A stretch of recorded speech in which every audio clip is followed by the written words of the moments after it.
with the agenda.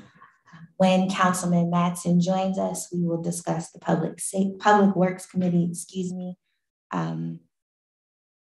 upon his arrival. So we will begin this evening with Community and Economic Development. Chair, Councilwoman Daniels. Mr. Petrosky, can you please read Resolution 5-2022 into the record, please? So Resolution 5 of 2022 is a resolution approving a preliminary final land development plan to convert the building located at 1402 North 3rd Street into a 5-unit multi-unit dwelling with a commercial space on the first floor. And if the person representing the administration could identify themselves and give us a brief summary of the resolution as well as the procedural history of where we are. Oh, absolutely. I'm Jacob Bowen. I'm with the Planning Bureau. So the applicant, as Kirk mentioned, they will be trying to convert and rehabilitate an existing building into 5 residential units and 1 commercial unit on the first floor space. So a little bit of the background here at the property. So there was a commercial space active there a few years ago, but the upper floors of the building have been vacant and blighted for pretty much a couple decades. So they went to the Planning Commission and Zoning Hearing Board and got approval for zoning relief for exceeding the density. It was a use permitted by right because they're in the commercial neighborhood zoning. So they got the approval for that at the Zoning Hearing Board for exceeding that density requirement. And what that is each unit requires 1,200 square foot of lot area. And because there was 5 units, it exceeded what the lot size was. So they got granted that variance at the Zoning Hearing Board. So for what we're here for today, the land development aspect, the project actually, because it's 5 or more units, that triggered a land development in our saldo. So in that circumstance, that's why they had to file this additional application.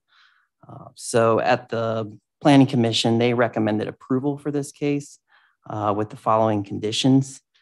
Any new signage to advertise businesses in the proposed first floor commercial space will be in conformance with applicable regulations of the zoning code, or if not, will receive approval for zoning relief requests as necessary from the Zoning Hearing Board.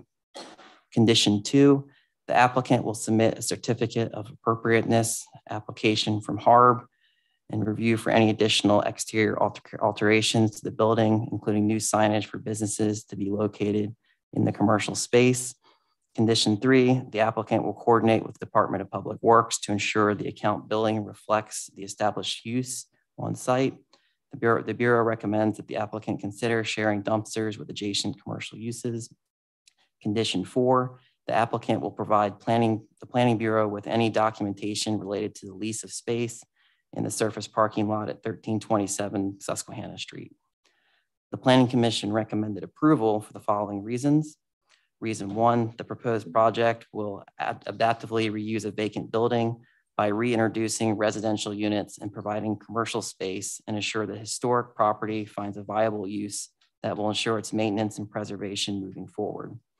Reason 2, the proposal will add new residential units to the neighborhood and activate the street and surrounding neighborhood on nights and weekends and grow a customer base to support local businesses. Reason 3, as demonstrated by the letters of support accompanied by the current variance application, the applicant will coordinate with a variety of different local organizations and businesses in undertaking the project.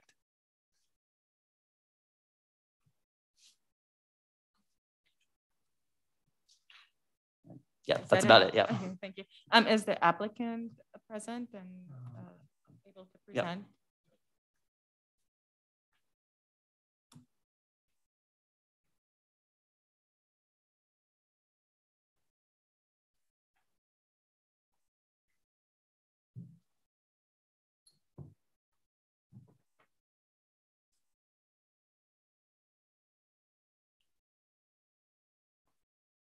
Good evening. If you don't mind stating your names for the record, make sure that you speak into the microphone and just give us an idea of what you're anticipating the function of this building. So my name is Sean Linder. I'm the now current owner of the property and proposing the redevelopment of the property. I have a couple prepared remarks here that I can go through, and then I'm more than happy to answer any questions for the council. So like I mentioned, my name's Sean Linder. I'm the owner of SJL Rentals. We're a real estate investment and redevelopment company that focuses on multifamily properties in the greater Harrisburg area. Collectively, the company owns and operates approximately 155 units, the majority of which have been, are currently, or are in the process of being rehabbed in some form or fashion.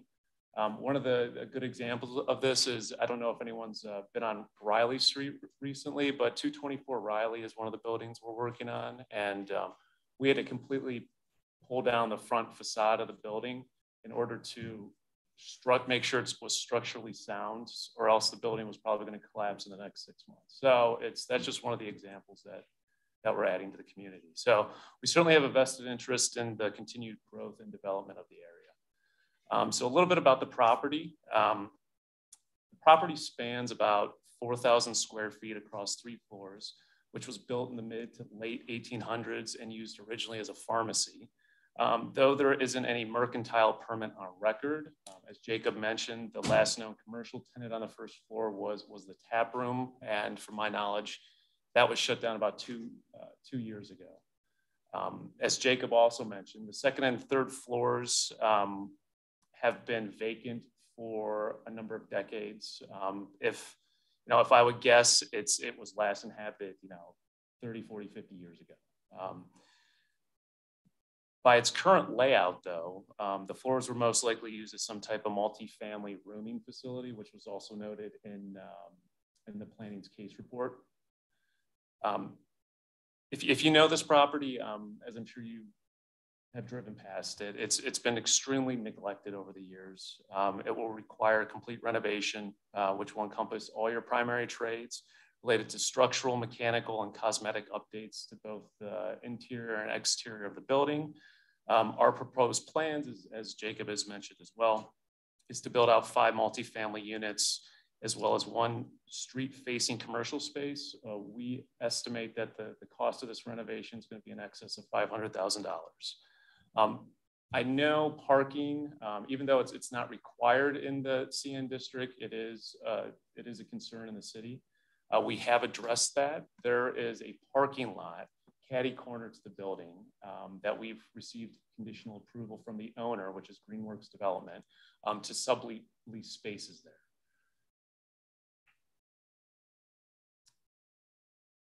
And then lastly, as Jacob also mentioned, we did reach out to the neighboring community. I have spoken to all the local business owners, all the local property owners within the immediate area, and they all have written letters of support and approval of the project, and would like to see this blighted property renovated.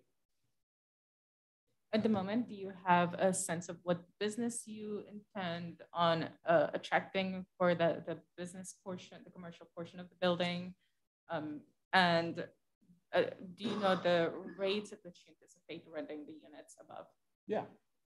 So from a commercial space, we've been talking to a number of vendors. Most of them are local small business owners. We've talked to one individual that was proposing a cheesesteak and ice water place. Another one, potentially a small ice cream shop.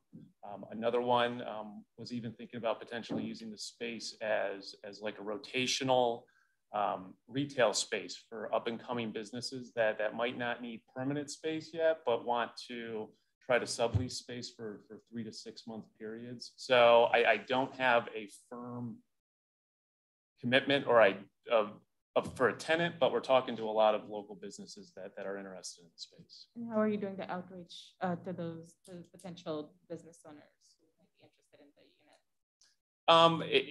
It's mainly through relationships that we just have in the community. It's my property management company that will be managing it, has a number of relationships with the local market and small businesses, whether it's just individuals that we know, word of mouth primarily. And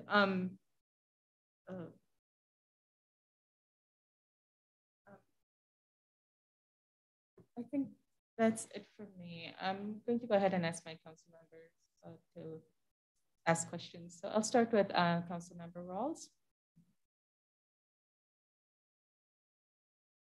Good evening. Good evening. Thank you for coming tonight. I had a few questions.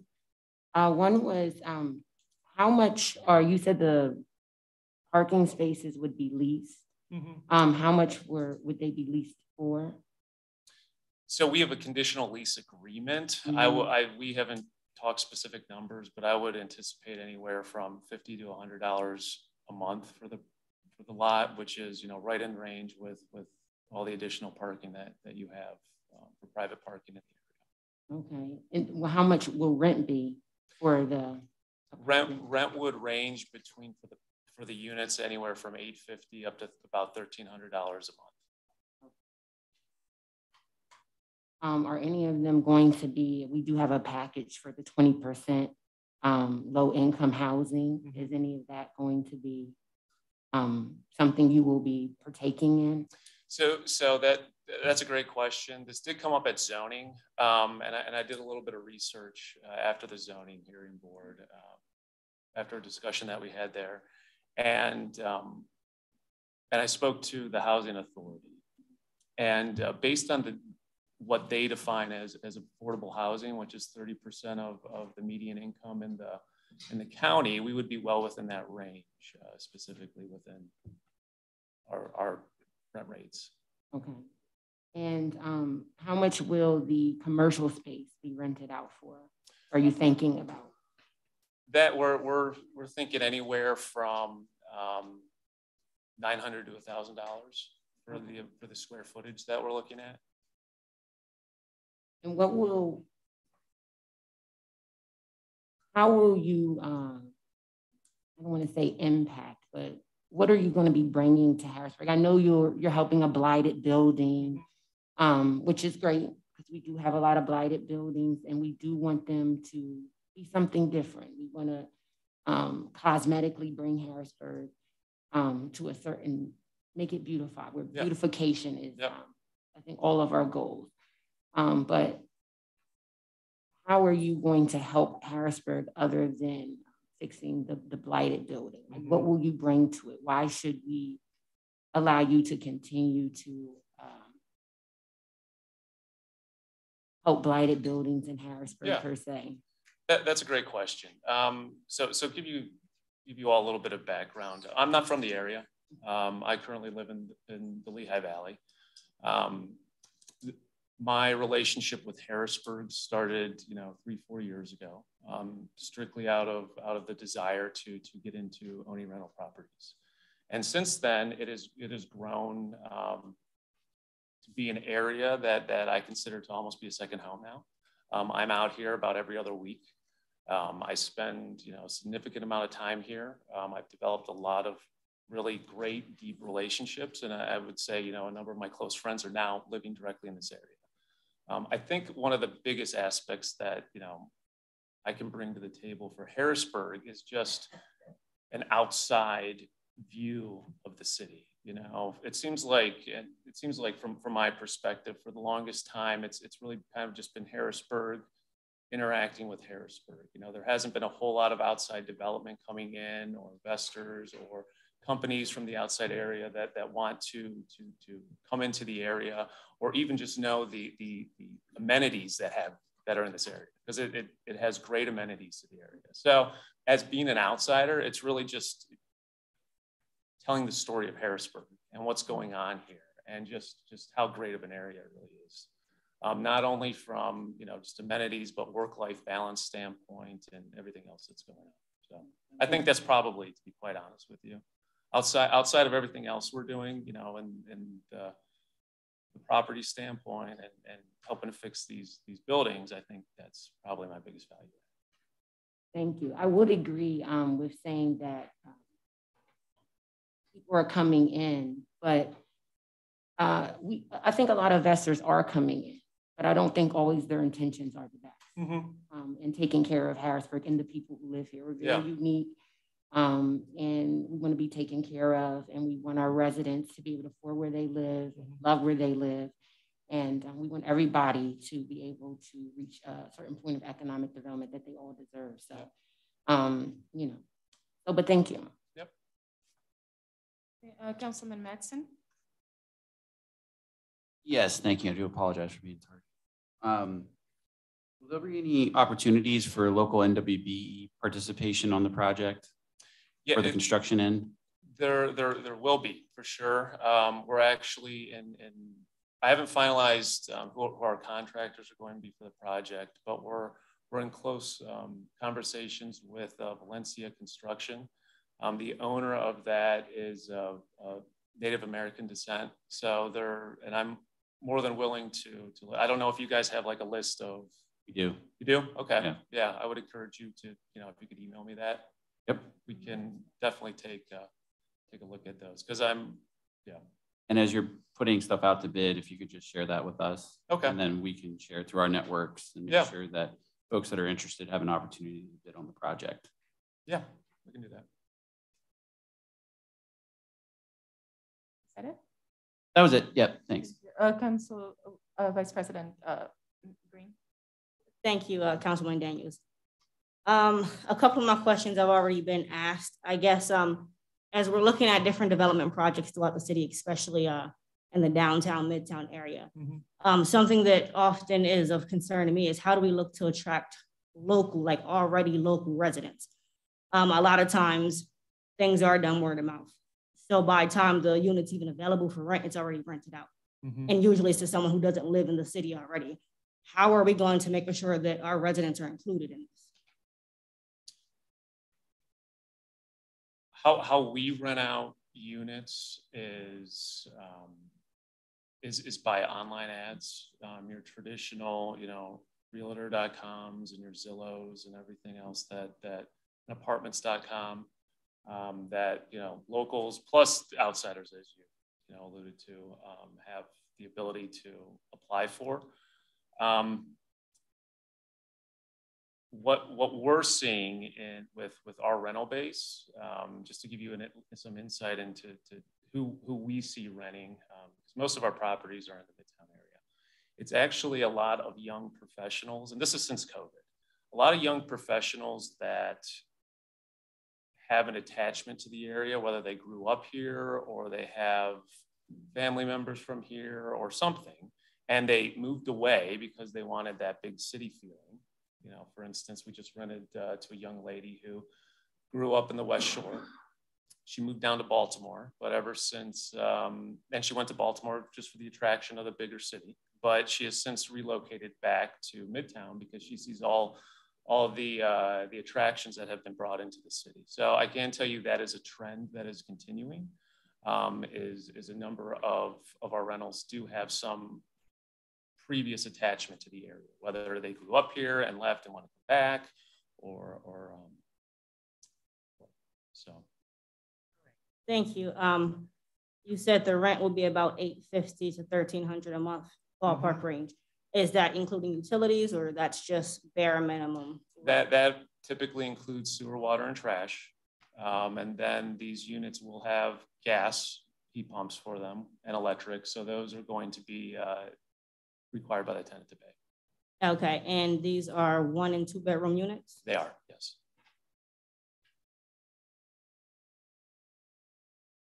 All right, I'll pass it on to my colleague here. Okay. I think that's all the questions I have for now. Thank you. President Bowers. Thank you, Councilwoman Daniels. Good evening. I just wanted to sort of follow up and elaborate on the questions that were asked by Councilwoman Rawls relative to the affordable housing legislative package that we passed last year. And I apologize, I'm not privy to the conversation or discussion that occurred during the zoning hearing board meeting. I was trying to look for the report, but all I see is the Planning Commission report. So I don't know what occurred there. But you have 5 units, and you know that our ordinance states that 20% would be deemed affordable for our residents. So at 5 units, that would only be really 1. Of course, we would love if you wanted to make all 5 affordable for our residents, but that would be 1. And you noted that you spoke to the housing authority. I guess if you could just provide some clarity on the discussion that occurred during the zoning hearing board meeting, and then clearly respond if this one unit will be deemed affordable for our residents. So from my understanding, if do you guys have an alternative definition of affordable? I guess that's my question. Because that's what I was doing my research on is to try to figure out how do you define affordable, right? Yes. And the only conversation I had locally was with the housing authority, and what they told me was they use a national HUD ordinance. That's correct, and that's what we use too. There's a chart that designates income limits. So by their definition, actually all these units will be affordable based on that definition. Between $850 and $1,300, those are all affordable. So for who?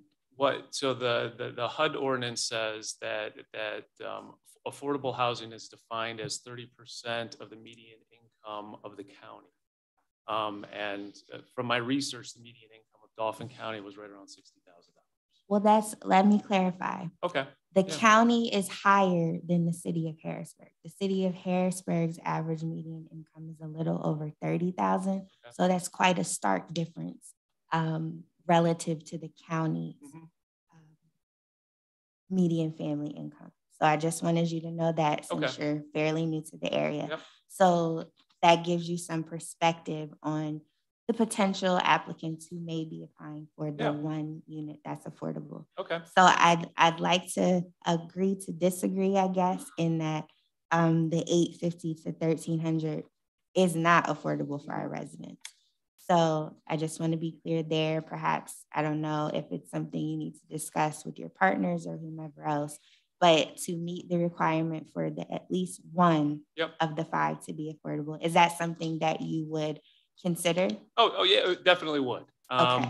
If I could, ask the council for just future projects and clarity, not only for myself, but also for, I guess, additional developers, is if you could provide something in writing that clearly defines that, because I was just going based off of what I was able to find. The ordinance is pretty clear in the definition. And again, we are operating off of the same HUD guidelines.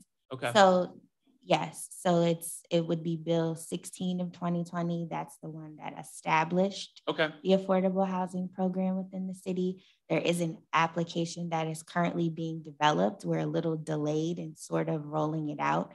But I feel that if you can't make one of your 5 units affordable, then that's not something I would be interested in supporting.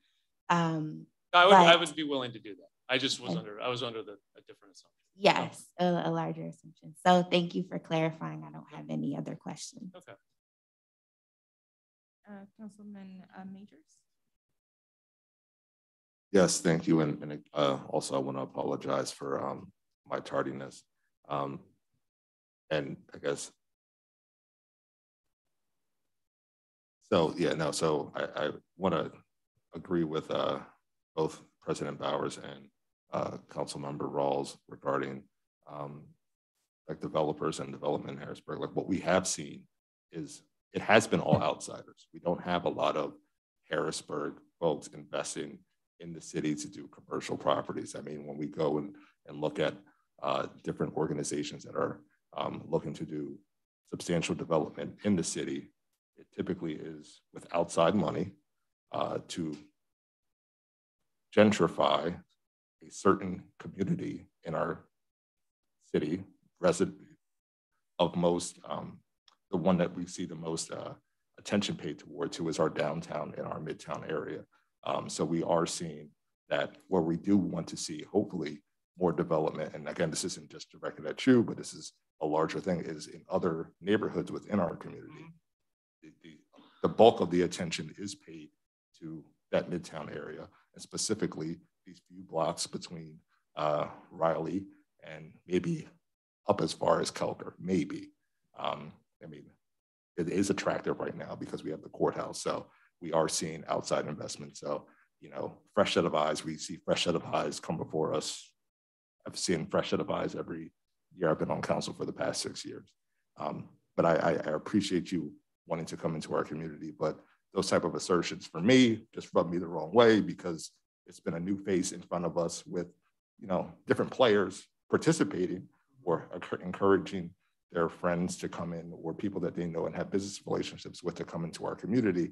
But what we do see often is at those rent levels, because again, the discrepancy sometimes is, as President Bowers pointed out, what HUD views as affordable isn't necessarily always just the county, it's our MSA for the region, which goes from Carlisle through Harrisburg. So we could be talking $60,000, $80,000 is quote unquote the median income, but for the residents of our community, it's closer to $32,000. And when we see these rents, and we ask about, is it gonna be affordable for our residents? You're thinking about a different set of, a different, you know, data set than what the folks on this council are. And I think we need to, you know, there are some things that we may have to work with at the federal level or other to make sure that that definition can be a little bit more narrowed for our community because while we appreciate, and again, this isn't to disincentivize investment in our community, it's just to point out to folks that are coming in our community to please take into concern and consideration the folks that have been here, because what we are gonna see, which we have seen particularly in that area, is folks purchasing old businesses or old homes, cleaning them up, and then the residents that have been in that neighborhood for 20, 30 years aren't able to return to that neighborhood or, you know, and so not really a question, just more of a statement. And again, I apologize for coming in later and apologize to you, Chair. I may have follow-up questions and I can put those in writing. Thank you. Just a quick reminder that council did have the option to redefine the poverty lines to match the city's median income, and we opted not to. So if we want a resolution to be introduced to redefine the poverty lines for the city, I think it's something we should request the lobbyist to send down to us. Before I move on to Councilman Rodriguez, did you go over the time frame it will take for you to complete the property and the process you will be using to vet tenants? So from a time frame standpoint, I'm hoping to have everything completed by the fall. A lot of that's going to be dependent on material sourcing, to be quite honest with you. You know, it seems like every week, you know, it's 1 week you can get roofing materials, the next week it's on back order for 3 months. You know, 1 week you can get, you know, HVAC equipment, the next, you know, the next week it's on back order for 4 months. So but that's my ideal timeline, is to hopefully have the building completed by the fall time frame. And the system you'll be using to vet tenants? Could you please repeat that? What system will you be using to vet tenants? So we have a number of standards that we use for all of our applicants, and we will still be using that same the same application process. Basically, you have to have a minimum credit score of 550. You have to have a good check with your previous landlord, and you have to have your income limits of 2.5 times the monthly rent. Those are pretty large stipulations. Yeah, Councilman Rodriguez. Thank you, Chair Daniels. Thank you, gentlemen, for coming in front of us this evening. 155 units, that's a pretty heavy load. Would you have the capacity to hit this deadline on time without looking, you know, a bit messy up there on 3rd Street? I'm confident, as long as I mentioned, we can get the materials.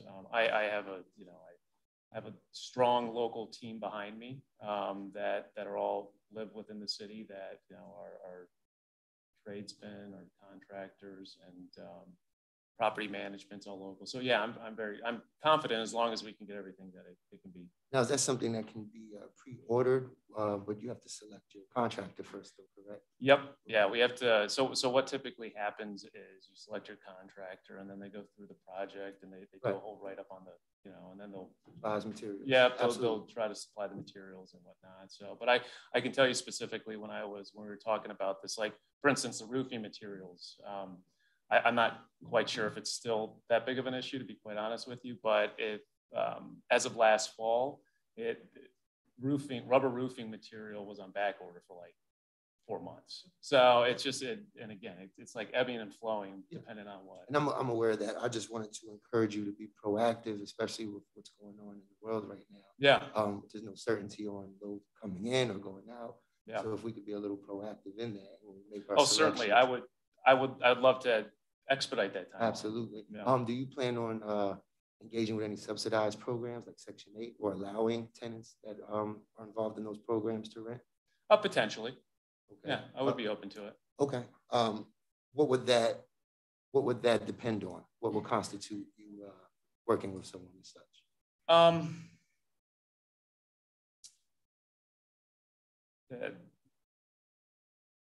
Honestly, they'd have to go through the application process, and if they check out as a quality tenant and they happen to have a Section 8 voucher, I mean, we would be more than happy to entertain it, to be quite honest with you. So we hold the same standards for all of our applicants. Okay. And, if they go through the application process and everything checks the box, then. Yeah, I just asked to ensure it's a fair process throughout, because when you speak about bringing an outside view in, some residents, it can sound like gentrification, which can be terrifying, as you can understand. So we just want to make sure everything's as transparent as possible, and it doesn't seem like a push out of the current residents in that area. So I do have a number of my tenants are currently on Section 8 vouchers. We do own property outside of Harrisburg proper. I do have some properties in Steelton and whatnot. So it's no, that's awesome. I was just more concerned about the specific Harrisburg location. I got you. Those are the constituents we defend and have to elevate their voices. So I just wanted to make sure we are in your best interest for them as well. As far as the parking situation, that's interesting. How did that compromise come to about? Well, we have a relationship with Greenworks, and essentially I approached them, and I knew they owned the parking lot, and it looks like Is that the one directly across the street? It shares like an auto mechanic. It's right behind it. Okay. Yeah, it's the one right behind it. So I approached them and said, hey, this is what when I actually went to them to tell them about our proposed project and see if they had any concerns or if they would be in favor of the project. They started talking about parking, and I knew they had some excess capacity there. So I simply asked them if they would be willing to potentially sublease some of the spaces to the tenants of the building, because it's a good location for parking. It's close proximity, and it's right off the street. So it's.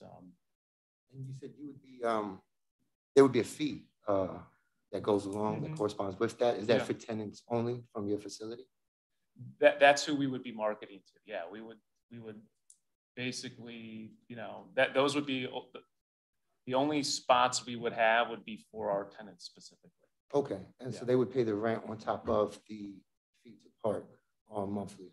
It's all in a negotiation. To be quite honest with you. I only ask because I'm not sure if you're aware, as you stated, echoing the sentiments of my colleagues, the parking situation has been an issue for quite some time. Yeah. So for other developments to maybe get the same kind of advantage for other communities would be outstanding. I know you have no control over that, but just to know that these collaborations can take place, it gives me hope for future endeavors for other developers, et cetera, for other areas in the city. Thank you. Yep.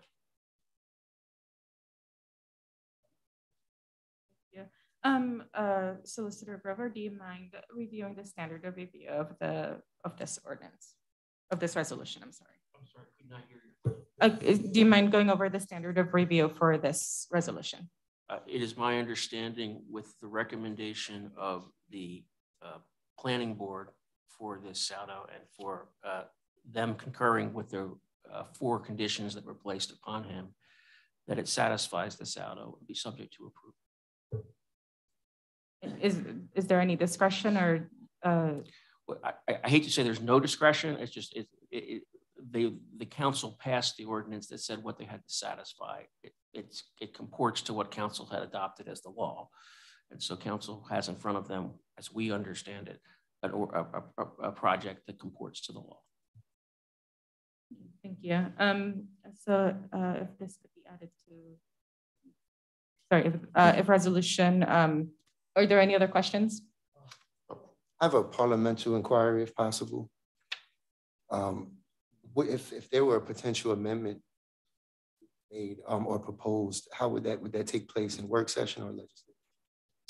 Depending what it is, it might send it back to the planning commission. Okay. So it would really matter what it is. Okay. And Councilman Rawls and then Councilman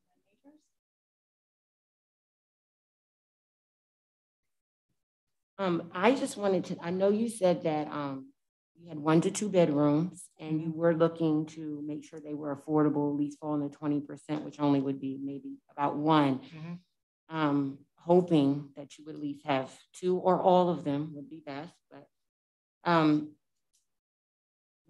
you only going to do the 1 bedrooms affordable? Are the 2 bedrooms affordable? Like, what would you be looking at to choose for the one that would be affordable? So what we're proposing is 4 of the units to be 1 bedroom and then 1 of the units to be the 2 bedrooms. So it would probably be one of the 1 bedroom units. Anyway, I mean, some of our residents, a lot of our residents, they have children and they're not going to fit in a 1 bedroom. That's affordable. So I think also thinking that way as well, when thinking about which ones to make affordable. Yeah. My other thing was, I know you said where you post to find renters on certain sites. Have you ever maybe putting a sign in the window? Because not everybody may not go to the sites where you're posting at, but if we're looking for community members to hopefully rent these apartments out and not people just coming from other places that aren't within our city, we want to push for our residents as well. Would you be agreeable to put signs in the windows for renting out the apartment so that they could see it as they walk past or so? Oh, certainly. And we do that from time to time. My property management manager who does all the leasing, they will at times put, a for rent sign out front. So yeah, that's okay. We can do that. Yeah. And my last, well, actually 2 more questions. The other one was for businesses that you would like to be in the commercial space. Would we be able to give you a list of some businesses from some Harrisburg community members who are looking to open up their own business that could potentially rent out in your commercial space? Oh, for sure. Yeah, if you have a list of active businesses looking for space, yeah. And for their application process, is there a certain thing you're looking for, or you're open to anything? We're open. It's I don't have a specific vendor in mind. I just, quite honestly, I want them to be a good tenant and a good steward for the city and the area, and something that fits well and jives with on 3rd Street right there. So which is anything at this point. We're a multicultural city, so anything jazzes and fits here. I will say that for Harrisburg. Yeah. And are you the landlord of all of your buildings, or do you hire somebody else? So we're the owner, but we don't actively manage them.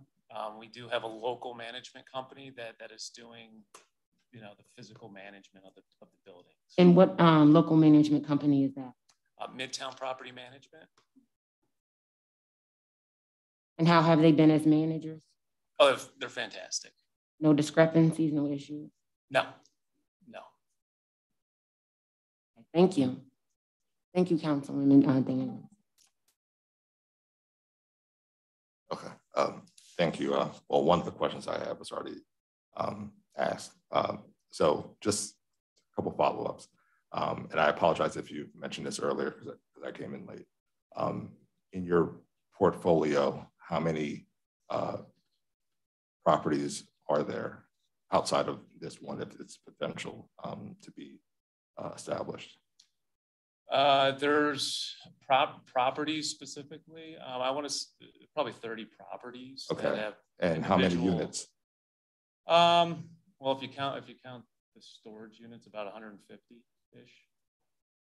Okay, and then of that, you mentioned that you do Section 8. How many of those properties are Section 8? I would say 10 to 15 of them. Units or properties? Units. Okay. And then with the property management company that you're utilizing, and are any of those units in the city of Harrisburg? They are. Mm-hmm. Okay. I guess I'll follow up to figure out exactly what those units are. And all of those units are managed by Midtown Property? Yeah. Okay. All right. Thank you. I'll do the follow up. Thanks.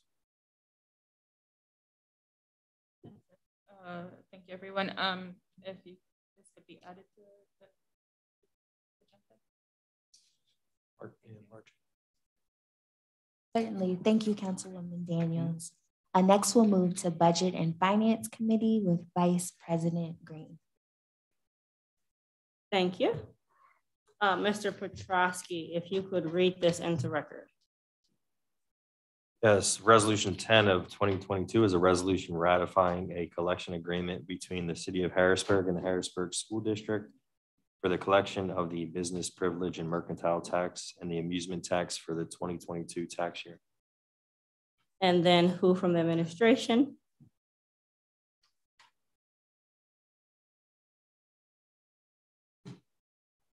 And if I'm correct, this is a renewal of an agreement that's been going on since like 2001?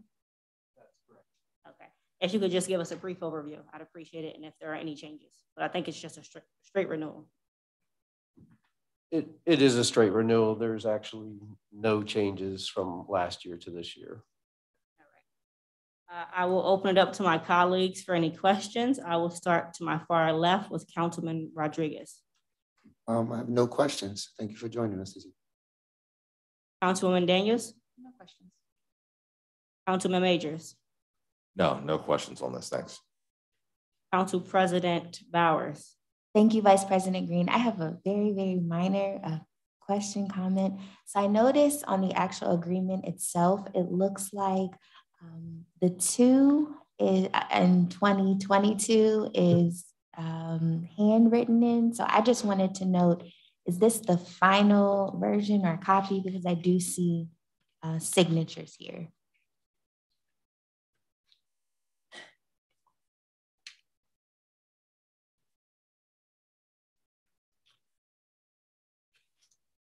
I know we had received some signatures before, but it was delayed because the school district had it for some time. But I'll have to have Neil weigh in on that question. Okay, I just wanted to. But one, so this is, it literally is written in because that's what they wrote in when they sent it over. They wrote that in. And then, as you know, it's already in force. It's right. Ratification because the tax collection started immediately. Sure. And it's done, as you know, in conjunction with our own business privilege tax. So we're literally acting as a tax collector for the school district on this matter. Okay, thank you. I just wanted to clarify that. Councilman Madsen? No questions for me, thank you. Councilman Rouse? No questions for me, thank you.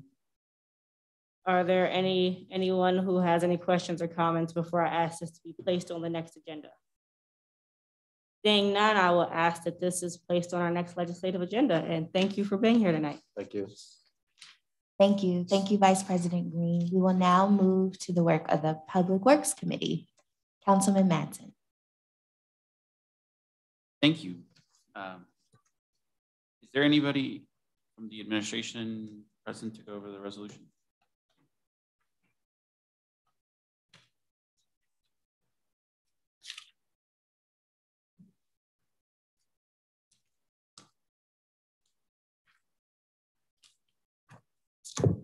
Just for the benefit of the public, name and title. Oh.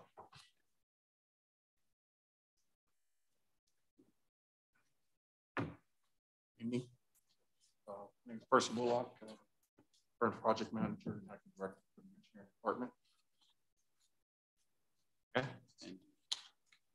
Okay. Good evening. My name is Bonnie Dawood with Dawood Engineering. Tracy Rash with Delaware. Okay, thank you. I think you go over the resolution. Did you want to hear the two of them together? One is the addendum to the contract. So there's two resolutions, so we can speak about them together. Chair, would you like me to read the first resolution? Oh, yeah, apologies. Yeah, resolution. Yeah. The resolution 6 of 2022 is a resolution authorizing the city of Harrisburg to negotiate and enter into a professional service agreement with Delwood Engineering Inc. to provide general engineering and survey services for non-transportation projects on a as-needed basis.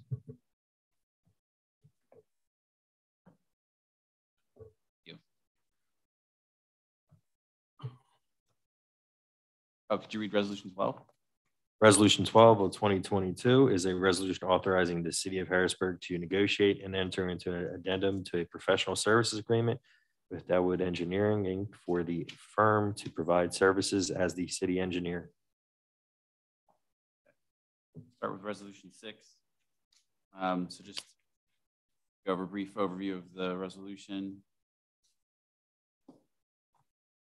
As you okay, go ahead, sir. Provide a little history. So this process actually that led to resolution 6 started about 18 months to 2 years ago. I worked with the former city engineer, Wayne Martin, and the former business administrator. And the thought was we had run into a couple projects that we were bidding out that we didn't have the in-house capacity to do engineering work for. The engineer's office just didn't have the bandwidth to, you know, one of the ones that really led to this was speccing out an HVAC system for the brownstone. So we ended up hiring a one-off engineering firm to do that, but it significantly delayed, you know, completing that project. So we issued in early 2021 a request for letter of interest to engineering firms.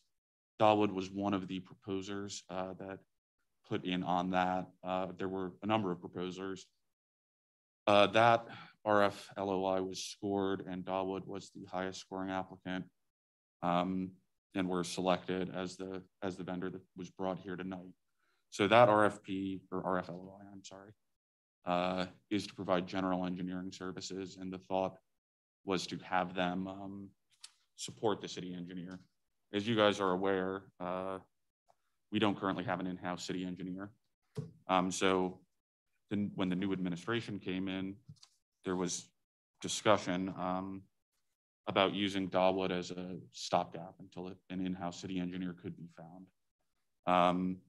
And the thought was that since we had an outstanding contract with them to provide general engineering services, and that they had the capacity and capability to serve as the city engineer, we could sign an addendum to that agreement that had gone through a public process rather than start from scratch and select a new one to provide those temporary services. And that's going to be necessary. As you guys are aware, we need a city engineer, and there's a lot of things that require a PE stamp. We don't have anyone in-house who is a PE right now. So that's sort of the history of how we got to this point. Percy can talk more about what they would be doing, as can the representatives from Dawood. It's a list of things they would do to participate in the budgetary of a lot of projects, federal, state, local, help us understand some of the overview of the effectiveness of the communication, like yourself, to give the road designs, help modernize the traffic signals surveys. Our big current business zero project we have out there, which is to reduce, we call it diet, the traffic issues we have out in terms of deaths. We have fast major accidents of hitting people, ongoing procurement dollars, multi-fiber networking that we have contract with some of our cellular agencies out there. So there's a multitude of things outside of that, up and including pavement, which is a big deal that we need. So roads taken care of, pavement markings, sidewalks, EDA taking care of that. So it just continues and continues and continues on and on. Okay. Anything you'd like to add? Good evening. Just a brief introduction of who Dowd Engineering is.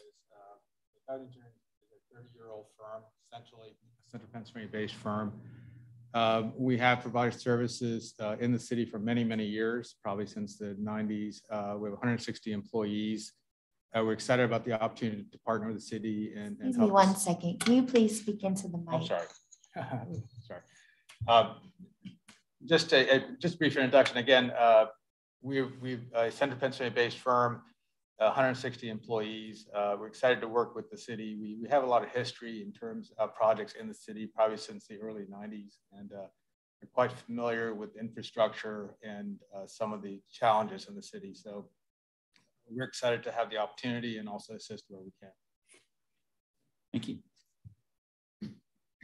And can you maybe go over some other municipalities you've done work in?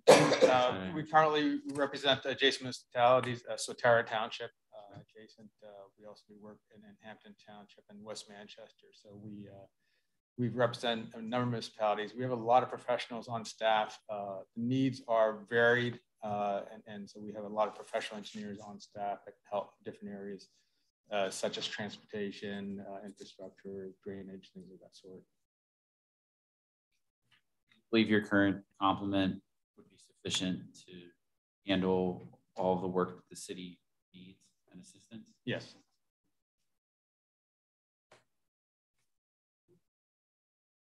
During the budget process, we talked a lot about the benefits of having a city engineer versus outsourcing some of the work. So I don't know, I'll leave it up to my colleagues if they want to rehash that conversation again, but you know, I think basically we kind of agreed through voting in favor of the budget that this course we were going to take. So not a surprise that you're here in front of us, and looking forward to getting you out there so we can get caught up with all of our construction work as quick as possible. But I will open it up to comments and questions from my colleagues, and we'll start to the far left with Councilman Rodriguez. Thank you, Chair Madsen. Thank you, gentlemen, for being in front of us this evening. I just really have a brief question. If the addendum does get attached that we decide we go with the firm, will it have the language in there to specify any, I guess, increases? Because I'm pretty sure the work is going to bypass what a normal engineer would have been making. So how would we deliberate through that? So the addendum, the resolution in front of you tonight, resolution 12, which is the addendum for them to perform the city engineer work, that is currently capped at $150,000. If we were to meet that cap, they would have to come back to council and get approval from council in order to spend more than that $150,000. It also expires at the end of this year. So if it were to go into 2023, they would also require approval from council. Okay, and that's just to be clear, that's just for the engineering. 150,000 is just for the engineering portion of it. Yeah, that's just for the addendum. The general engineering services does not have a cap on it. Okay. The way that contract is set up is Dawood proposed hourly rates that are in the document in front of you. There is not a cap. The control on that comes from the amount of consulting services that were put in for engineering in the budget. The thought being that in any given year, because this is a multi-year contract, we wouldn't know exactly how much. You know, if we were writing this now, it's a multi-year agreement. We won't know exactly how much engineering services we would need, say, in 2024. So you would have the ability to control that by budgeting each year going forward for resolution 6. Thank you. No further questions. Thank you. Councilwoman Daniels? Yes, so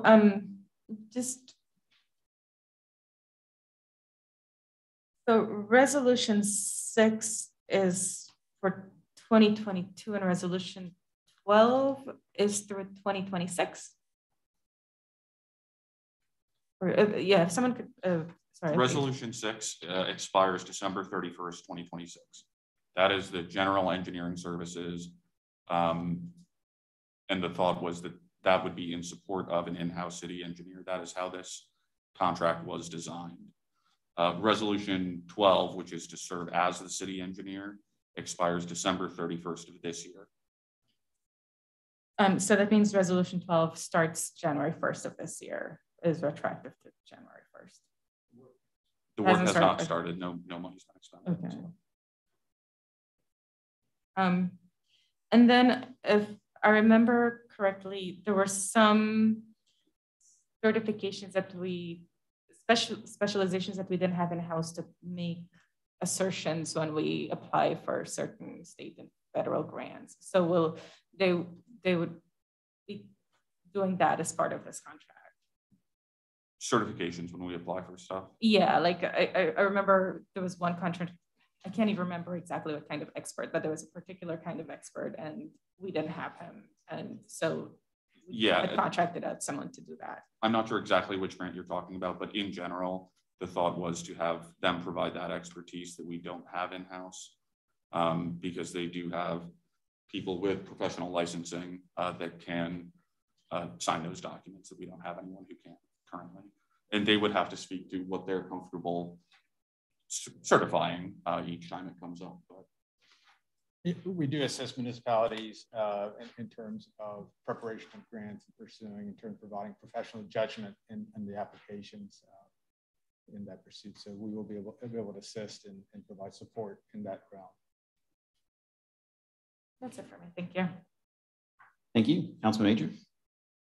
Yes, thank you. I'll just start by saying I may have an additional round of questions. I'm just trying to make sure I find the contracted services line in the budget, so I know what that number is.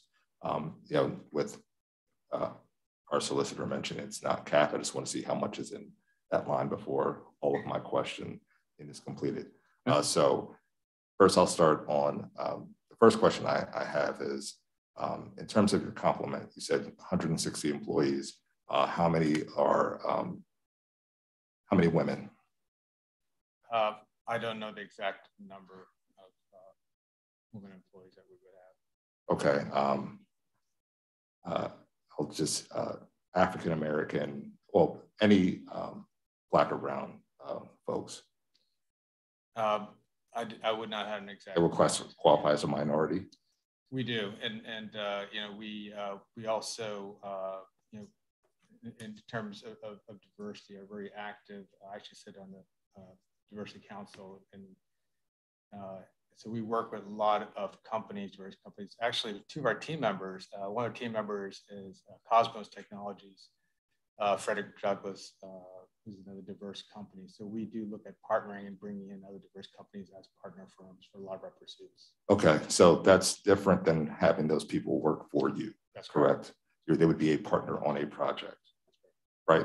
Yes. Okay, so if you can get us numbers on your complement that are women and minorities, that would be appreciated.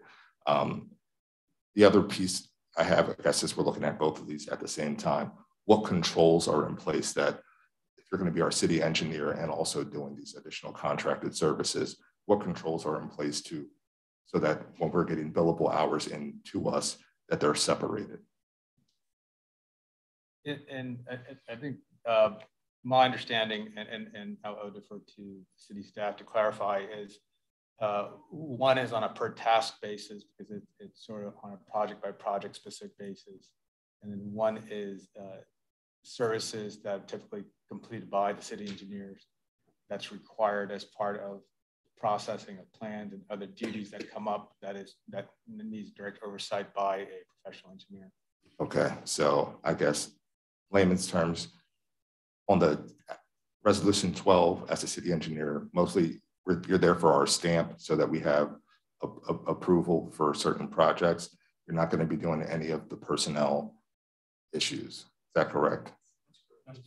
Okay. Any personnel matters that arise are all running through the team there. Okay. So I'm just trying to envision how all this works, right? I mean, I could get having a contracted service for someone, hey, we're above our capacity internally, but how does that, like that balance to me is, I'm deeply concerned having the same person as our contractor on one side and the city engineer on the other. So before I go back to that question, how many other communities do you serve as the PE in our region? 3. 3, and could you tell us those 3? Swatara Township, West Manchester Township, and we do it on an as-needed basis in Hampton Township, because they have 3 different engineers they use, but we do quality control for them. Okay, so you're a QC for Hampton, and then the PE for Swatara and West Manchester. Okay. All right. On the the agreement side, like what are those controls in place, and how does that look?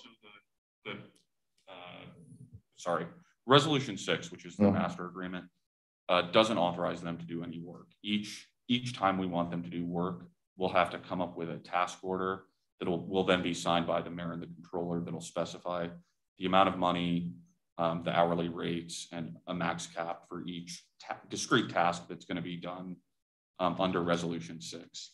Resolution 12 is on an hourly basis, and the agreement will have like hours per week that they're coming in to do work. Okay. If that's making sense. All right, right. So get that. All right, and again, I think we as a council, I think the agreement was that this was a stopgap measure. This is just the way we're looking to proceed as a city for this current year. Are we still going to be looking for a engineer, or is this, initially those conversations just went, hey, well, we'll see how this goes, but are we going to be actively also looking for a city engineer as we're going through this process? And that's more to the administration. I don't think the solicitor can answer that. That would either be Mr. Hartman or Ms. Kelly that I would want to answer from. I don't want the solicitor telling me, hey, you're going to be looking at, that's an administration question.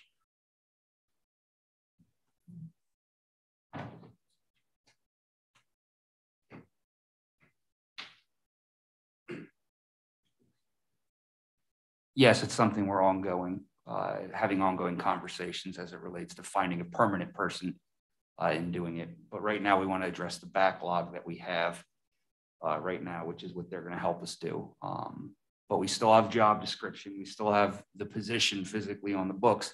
It's just a matter of getting the information we need, getting the resumes, the statements of interest, and then going through applicants. Okay. But yes, ultimately that is the plan. And as it stands right now, Percy is the day-to-day manager from our end. Okay. On it. All right. And then I guess it would maybe Percy. So, one of the benefits of having someone in-house to me is when there are emergencies that arise outside of what is your day-to-day work, and we may need a PE on that, we would have that in-house. So what does that on emergency look like, right? Because I could see our city has an aging infrastructure, right? I know you guys get called out all the time for a numerous amount of things. And if we do need additional assistance, how is that? Is it just are you on call for those type of things? Or is this, hey, from 9 to 5, we are, in terms of being the city engineer, this is who we call, but in an emergency, what does that look like? To me, that 150 number, I'd much rather see it go towards someone in-house versus outside, but recognizing the situation that we're in, I would bet that you guys will be coming back to us at some point, probably in the fall, for additional money. I could see us running through $150,000 really quick with an outside firm, and I'm just being honest based upon what your billable hours are.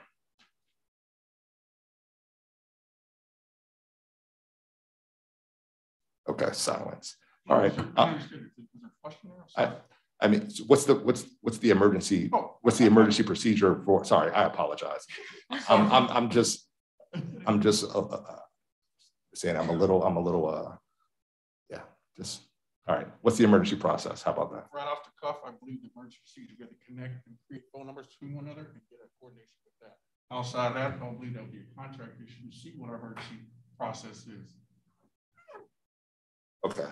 Like I said, I may have additional questions, but no further question at this time. But if we could get those complement numbers, that'd be greatly appreciated. Thank you.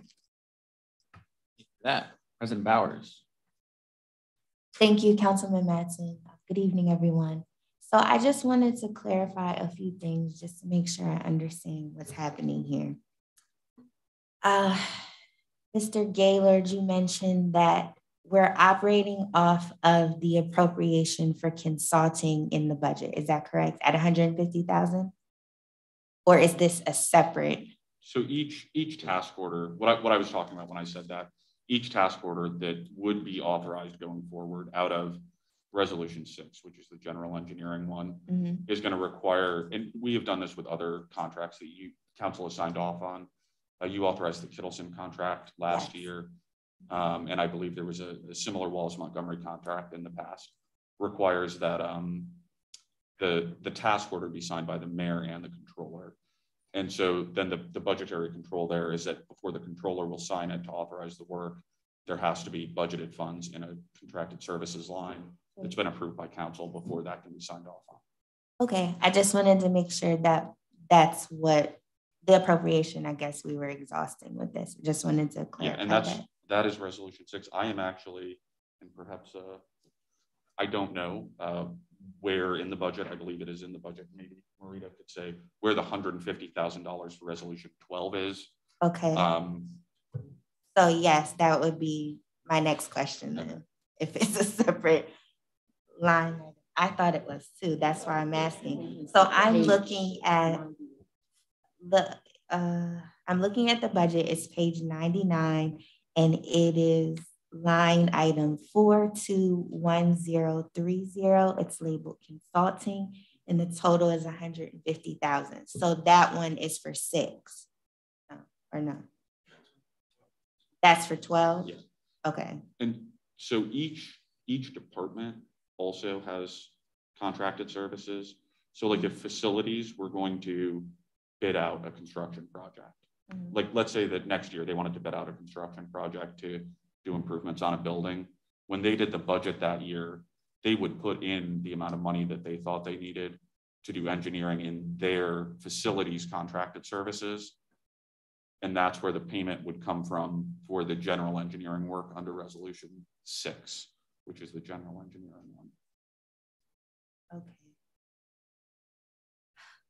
And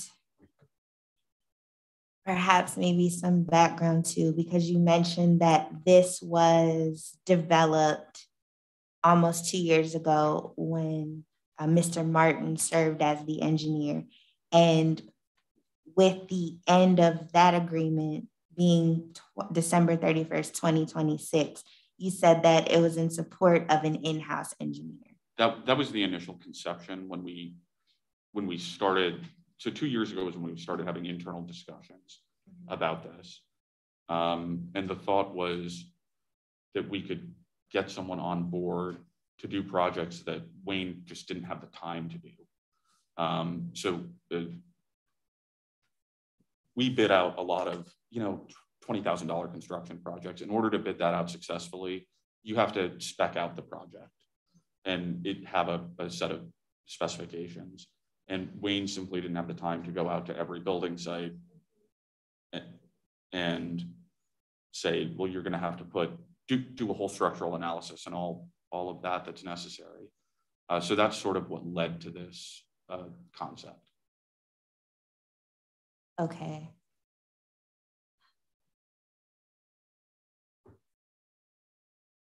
So we almost have to move forward with both resolutions at the same time, although I feel it may be risky to move forward with 6 without clear commitment or thought as to the direction we're moving with an actual city engineer. Is that correct?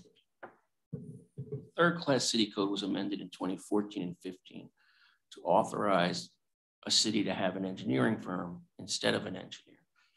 Townships and boroughs, a lot of them, and even some cities in Pennsylvania have that. This is very much a hybrid at the moment. And when they do it, the question is the engineering department effectively outsourced? So we are not outsourcing the engineering department. And so I think as Mr. Hartman said, the idea is to try to find an engineer, everyone looking at the cold, hard reality of what an engineer costs in a competitive marketplace. and we are behind, or literally are things we cannot file in courts, plans that were approved, things like that, for that portion. Those services were not contemplated when 6 came along. Okay. It's not 6 isn't about highways. 6 is about things like HVAC systems that require specs, changes to the public works building, things that are engineering services that frankly Wayne couldn't get to those other parts because he just couldn't get to them because he has so many road projects going on. So that was the conceptual thing. Conceptually, I don't think it's changed. We're still doing HVAC systems and those other things, and we're still doing highways, and you got to manage that all somehow. And so, but frankly, I think we're all going to learn as you go, right? I mean, we haven't done this with this hybrid approach. And I don't think any of us are wise enough to know where the bumps in the road are going to be, but we know there's going to be bumps in the road. So, but I don't know what alternative we have. We have to have an engineer seal. Sure, no, I understand that. I guess my concern at this point would just be that moving forward with resolution 6, I'm fine with 12. I get that because it's a limited agreement just through the end of the year with no real guarantee that we will have an in-house engineer, but that's fine. Mr. Bullock, I know you mentioned during the budget process that there were, I think, about 13 outstanding projects that were left on the table once Mr. Martin departed.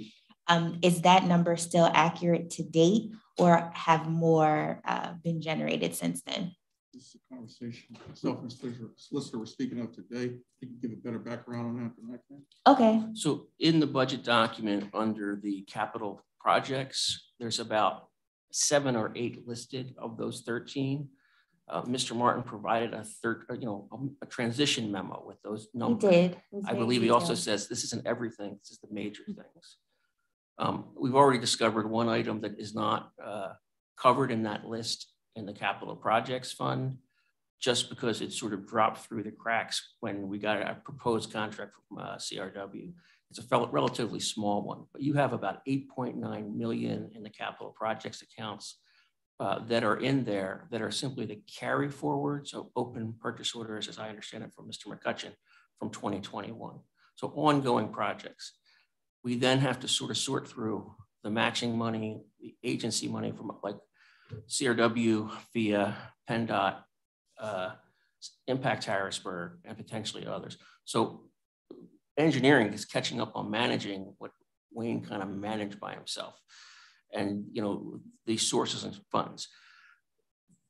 On the idea for the contract, and Isaac can correct me if I'm wrong, was that managing all those, it got very hard to manage any of the other design inspection projects that are hanging out there. And for example, we mentioned the police building. That project then came in at 3 times the price that you council had voted on when it was going to put on the Giza. And so that was the type of project that we need someone to do specs for that isn't, the in-house engineer, because he just doesn't have the capacity. We don't have engineers on staff to do that. So those needs aren't going to go away between now and 2026. They'll build between now and 2026. So there will be other projects and come down here. And most of your reallocations, if you think about it since you've been here, a huge dollar portion of them always involve projects. Because we got new grant money, because we didn't get grant money, because we got bids that are too high, that part of government isn't going to change. Until we see the realities on each project and you really get the bottom line numbers, which is what Percy's office is going to be handling, and the business administrator, Dan's office is going to be handling. Until you get to those, we won't know. I mean, a budget is a projection of where we're going. But, can we do all those projects for $8.9 million? Probably not, because usually every year you can't do it for the original number. Some of them won't happen. Some of them will come in with other sources of funding. Some of them have RCAP money that are tied to them.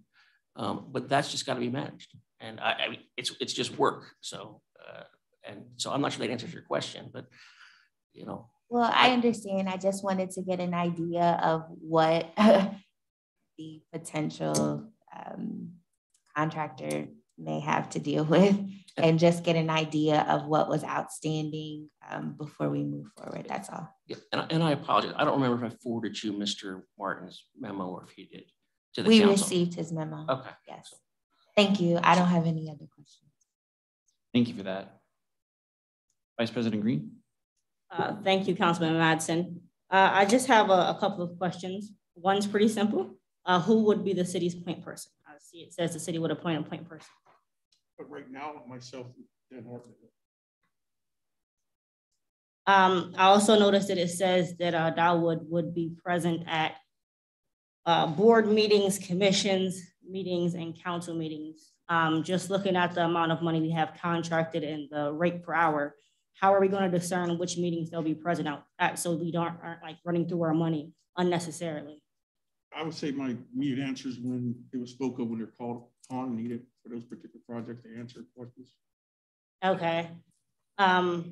I think especially when it comes to like planning commission meetings and things like that, we need to be really careful because they could be at just about every planning commission meeting and be needed. So I think we should make sure that we're discerning that information. Also, I guess still looking at resolution 6 and resolution 12, is it kind of redundant? Is if they are our city engineer, then wouldn't they then be calling on their self for work that they can't complete? So like essentially, if I'm the city engineer and the contractor for work that the city engineer can't do, wouldn't they never need to call on themselves because they are that engineering firm and they can do all the work? So that's an interesting intellectual puzzle. However, I'm just saying. No, I'm serious. They are under, as many of the licensed professionals are, under standard conduct. They can't supervise and sign off on their own, and so that's just the city's got to work through that they just do. The city just has to work through that. Mr. Bullock, Mr. Hartman have to work through that process to get it up and running. They haven't started the work, so I think the mechanics of the process aren't known. And the players from when this all started completely changed. And so, those mechanics are just going to have to be figured out as they go along. But the projects are all in midstream. I mean, we have funding agreements with PennDOT, we have funding agreements with FIA, we have funding for other people. We can't say we spent part of your money and take the rest of it back. I mean, that's the reality of some of these projects of where we are. And so it's just the work's just got to be done to get to the other side. And, there has to be, the engineering department internally has to do the work with the people we're hiring on the outside. And some of this will probably involve, for example, Mr. Baker, because some of these projects are what he does. And he was the one who needed to get these improvements for some of these things. And that's why Wayne said, Dave, I can't do that. I literally don't have time to look at this. And so that's one of the triggers on this whole thing. All right. I think I understand the concept. And maybe it's just because resolution 6 started way before resolution 12 was thought of. But I kind of feel like, what's the point of both resolutions? Like, why isn't it just one resolution for Dawood? So the reason for that is the work that they would be doing as the city engineer isn't, like, the types of work that they would be doing isn't even included in the contract with resolution 6. And so, and how the control would happen. So resolution 6 contemplated a per project system of control where, a department head says, hey, I have money in my budget this year to renovate this part of a building. I need to bid it out. Here are the specs. You can't, when we were looking at this resolution 12 and having a temporary city engineer, it's a lot harder to have someone serve as the city engineer if they can only be contracted on a per project basis instead of a, hey, this came up today. Because if that happened and we only had resolution 6, there wouldn't be assigned a task order that they could operate under. I like resolution 12. It was resolution 6 that I was saying, why do we have it this year? I guess kind of looking and saying, well, why doesn't it start next year? If we have the firm here on our payroll with resolution 12, then we will never need to call them for under the guise of resolution 6. It's kind of my thought process. Except you'd move it all to hourly. Well, it is all hourly. Okay. I was about to, it's all hourly to start with. So I guess I'm just kind of wondering why we have both of these. I guess, why do we need to approve a, 4-year resolution when we have all the services theoretically we'll need under this 1-year resolution, at least for this year? While we try to figure out whether we're going to hire a city engineer. because throughout the budget process, that seems to go back and forth. One time we're actively searching for them. The next time it's don't put any money in because we don't think we're really searching for them. So it's kind of like we're looking at passing a resolution to support something that theoretically we're never going to have. Like we're looking at not hiring a city engineer, but we're passing a resolution to support a city engineer. So it doesn't exactly make sense. Well, you've created a puzzle for a lawyer's brain. You know, so if you'll notice just simply the breadth and scope of 6, what went into that was out in a competitive discussion. A lot of people put into what would we need for these services. If we have none of that, I don't know that we can simply do Resolution 12 by itself. But I think you could adopt Resolution 12 as a freestanding piece, but we may have to come back with an addendum to that because I believe a lot of the more traditional parts of one of these contracts is in the original document. I mean, this was us trying to find and fix a problem. That's really all this was. You know, that's what this comes down to, right? A series of problems without having an engineer and finding a way to do it. We did not find a model anywhere for this hybrid approach. But things can be amended as council wishes. We could amend the contract that is in 12 if the contractor is willing to do that. But you know, that again is a negotiated agreement and it's a new concept sitting here right now. If that happens, we probably shouldn't do a negotiation in a public venue, you know, to talk about how comfortable people are. But at the same time, we are behind on all the seals that we need to move forward. So I think, you know, I think Percy and Mr. Hartman and maybe the law group get together with the folks from Dawood and potentially have something that addresses the concerns of council. But I don't have a bright answer for you for that. I mean, I understand your concern, you know. What if they were matching 1-year agreements instead of 4-year and a 1-year that are kind of going to not support each other? To me, they kind of contradict, but if the information from 6 is needed for 12, just the way that the timeline worked. Yeah, I mean, 6, council could very easily amend Resolution 6 if it so chose to change the expiration date to December 31st of 2022, which would then require council approval if it were to continue past that date. Okay. I guess I'm just kind of thinking out loud. I'll pass it on to my colleagues. It looks like I might have triggered some thoughts. Thank you, though. Thank you for that. Councilman Rawls. Good evening, everyone. My council members asked everything I was thinking. They did an excellent job. So I too am concerned about Resolution 6 and 12 and don't understand why they are not just one, because I feel like we're paying the same engineer to also be the consulting engineer. And that I don't understand that portion. So temporally, I can answer that question. When I wrote Resolution 6 and we negotiated the contract that is in Resolution 6, no one had thought about using Dawood as the city engineer at that point. So that is why physically they are separate, because the concept that is in Resolution 12 didn't exist, as far as I'm aware, before this came down to you. Okay. Thank you. But yes, no, all my colleagues, excellent questions. They answered everything I was thinking. Thank you. Thank you. Yeah, Council Majors has some additional questions. Yes. So regarding Resolution 12, what prevents us from just having it be a separate professional services agreement versus an addendum to Resolution 6? That can be done. Okay. We would have to ensure that Dawood was amenable to that. I can't, and as Mr. Grover said, we probably shouldn't negotiate a contract sitting in a council meeting, but there is the form of a professional services agreement in 6 that Dawood in principle has agreed to. So there are the bones there to make that work. Okay, I'm just thinking, so these are two separate services, the way that it's being discussed. A professional services agreement as to serve as a city engineer, to me, is separate and apart from a professional services agreement to do all the other work through 2026, right? Am I?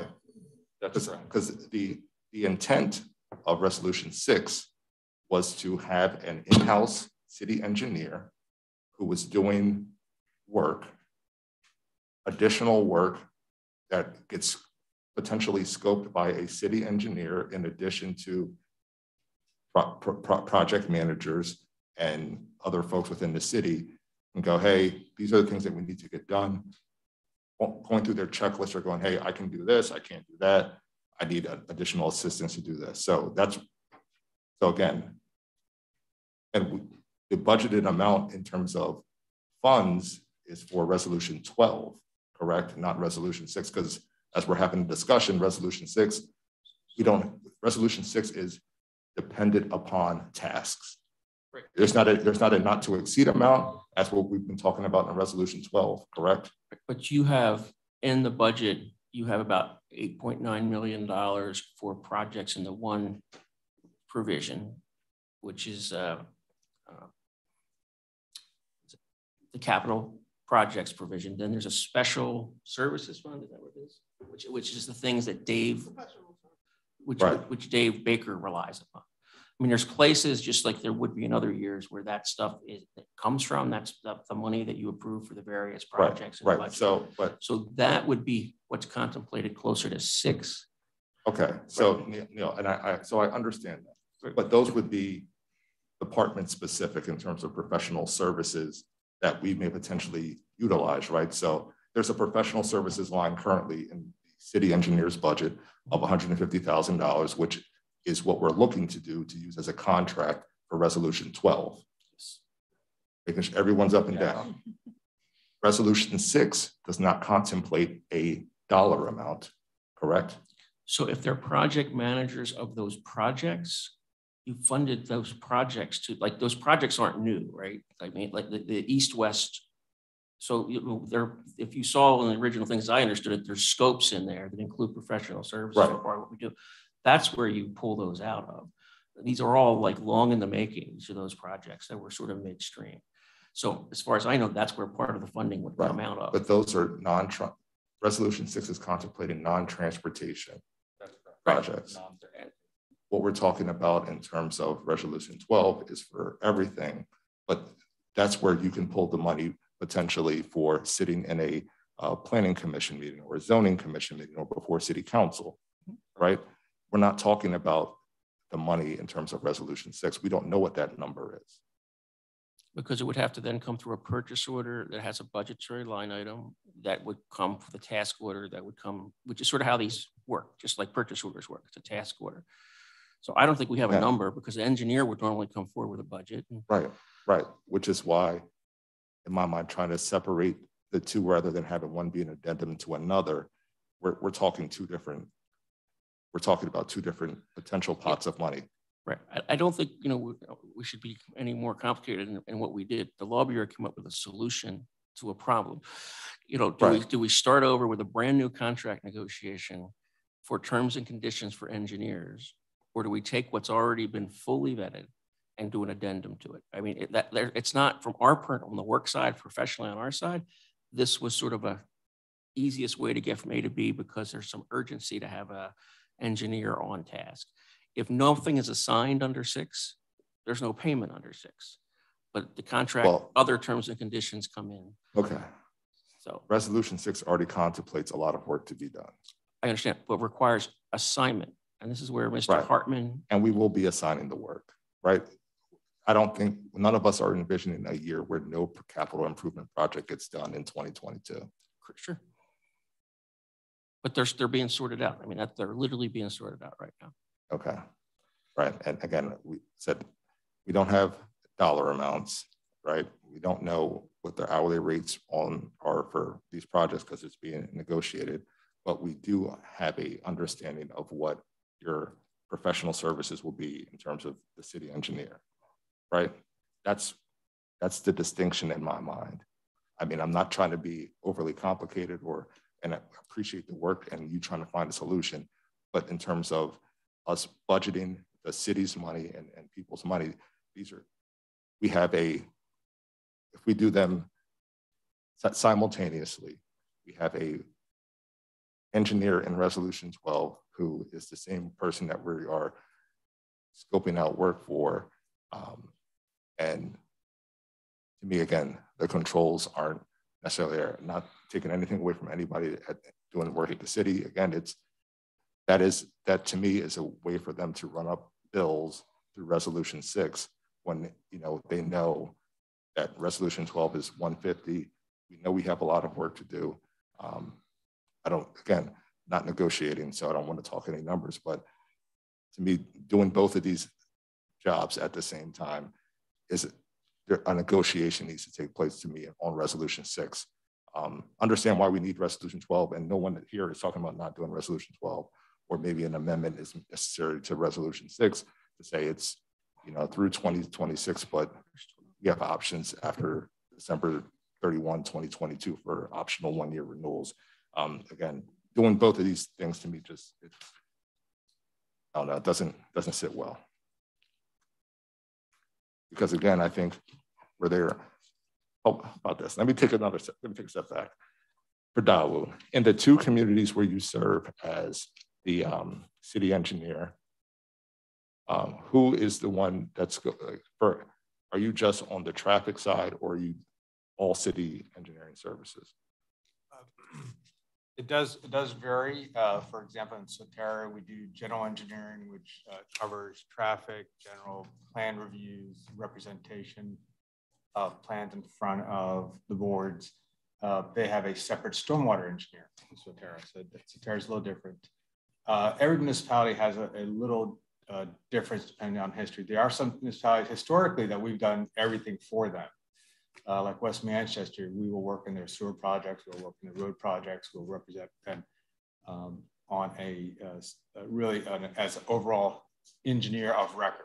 Okay, and then so for those communities, are your contracts a fixed rate, or in terms of a blended fixed rate hourly, or are they capped at a certain level and any additional funds over that need to be? Soterra is a good example.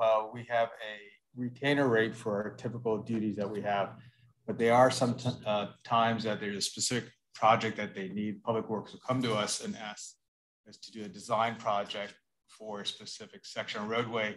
We'll prepare a proposal for their review and approval, so we have a set contract value for that particular task. Okay, so you would have your task have a fixed rate. That's correct. Outside of the engineering services, right. So that you probably provide. Have a chance to review that specific task, and is it worth that money for the budget? Okay, all right, thank you. Again, yes, thank you. I'm thinking we may have to there may need to be negotiations taking place on Resolution 6. Understand the need for Resolution 12.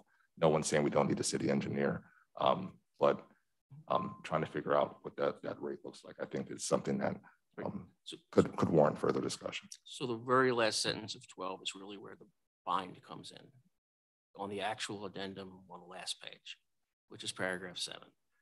If there is any conflict between the language of this addendum and the language of the agreement shall control. It contemplates incorporating the other master agreement in place. So that's where we would have to come back and sort of reconfigure what we're doing. That's all doable. It's just we have to talk to the folks from Dawood. I had to talk to Percy's folks, and we have to talk to the mayor's office and Mr. Hartman. Okay. That said, this, if we had a professional firm that was permanent, which is not what they're looking at, you wouldn't need number 6 because the 160-person firm would be doing all that. You know, because you know what I mean? That's what other municipalities that are the townships have a firm that's doing all these things. It was because of lack of capacity internally. So I think we're trying to move towards finding an engineer, and we'll still always need extra help. I mean, that's why there was a master agreement concept. So, but if I hear council, and I guess the question is, how do we take instruction from council at this point? Because there's not really any vote in place. You know, we can take a sense of the council, but you know, I think we know the sense of the council, but we can talk to Dawood and send back proposals. I think from the needs of the city, you would have some version of 12 amended for next week to still try and get it. So we'd have to get it to you and maybe suspend the rules to discuss it at the legislative session, if that works for council. Well, I guess I have a question to clarify for the council members. Is the length of time in 12 the issue? The fact that it's through December 31st, 2026 for everyone? That's in 6. 26? Oh, sorry. Yeah. 6. In Bill 6, it goes to 2026. It's a Is multi-year master agreement. Well, that's my question. Is the length of time the primary concern? I'll give my perspective, I guess. To start is Resolution 6 started without, I guess, if I'm understanding everything correctly, without this current situation that we're in. So maybe the thing to do is to amend Resolution 6 so that it is up to par with where we're at currently. And then, yeah, kind of use that as the starting point and make sure they coincide, or if that means an amendment to Resolution 12. That's sort of me thinking out loud, given all this information. We can reconfigure it. I mean, I think one of the issues that's the subtext of tonight's conversation is you can't have a contracting engineer supervising the contracting engineer, right? And so from at least my mind, when you marry them into the same document completely, you sort of do that. Now the engineer, who's the contracting engineer, is doing that master agreement work at the same time, under the same agreement. I mean, that, you know, and maybe we're just splitting hairs, that lawyers only split. None of the other vendors had a chance that came in for number 6 to get this information. And there wasn't really time to do a new RFP all over again to get someone on board. And that was part of our thinking as well. I mean, if we really redo what's in 6, you know, there was a whole group of other people who were also who submitted under the scope of work that was put out. And, you know, so that, and the simple thing is the delay of that is enormous if we're going back in that direction. So, but we can come up with some other version of this, but I don't really know with everybody what will solve the problem, because we're in the box that we're in. I mean, that really is, you know. My follow-up question is I know where there's a backlog of work that needs to be done. So realistically, and this is a question for the administration, how much time do we have to work some of these things through? Or will it create, or yeah, is it just essentially we need to get this done immediately?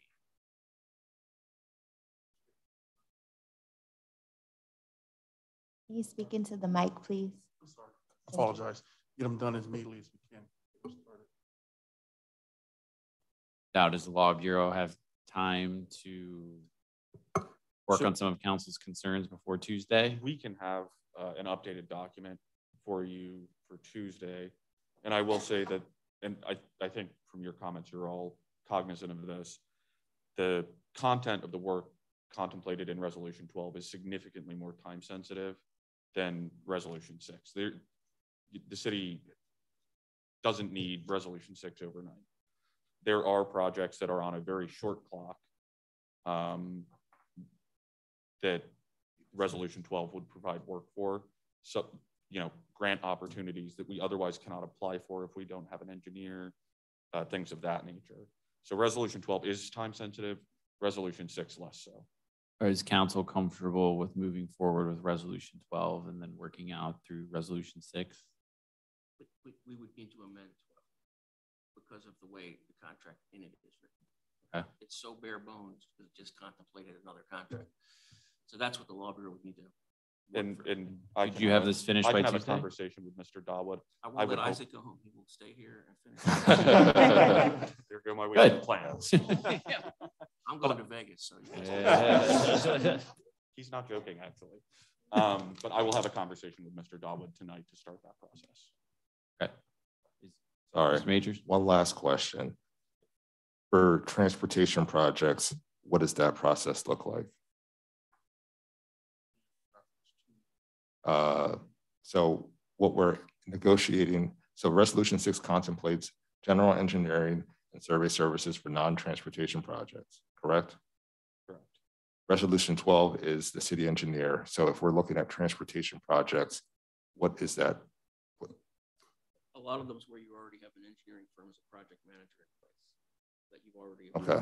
So if we have a new transportation project. I don't know that you're in a position to undertake a new transportation project. I mean, this is the reality of not having a full-time engineer. A lot of our engineering projects come with partners and other funding, and they're a piece of, you know, for PennDOT works with us, CRW works with us. When we do ADA ramps, CRW does stormwater management at the location. I mean, could you just slide the microphone? Yeah, I'm sorry. So like we do ADA ramps at a project, CRW is there putting their money and people in, and usually figuring out whether it's a reimbursement agreement. Someone's got to manage it. A lot of times it's not us managing it. And so, you know, those things, but we're going to have to take them as they come. You do have 13 projects on the books, you know, that are right already there. Which, you know, how many more of the city can take on in 2022, you know? Right. But just to that point, and Mr. Bullock and even Mr. Dawood and your team now, emergencies come up where you might need to do some sort of emergency transportation need. Again, that's why I'm asking about transportation. I understand where we are in terms of our current capacity and the projects that we have ongoing, not talking about that, talking about an emergency transportation need arises. How does that get handled and contemplated between Resolution 6 and Resolution 12? So we have, if you remember, you guys approved a master agreement with Kittleson last year that was for traffic-related engineering services. So they could provide some of those if need be. And then also Resolution 12 would allow for Dawood to also provide, particularly on an emergency basis, as you were referencing, emergencies. Okay, thank you. Engineering services. And I believe we still have a little bit of time left on a Wallace Montgomery contract that also contemplates traffic services, but I would have to double check the dates on that.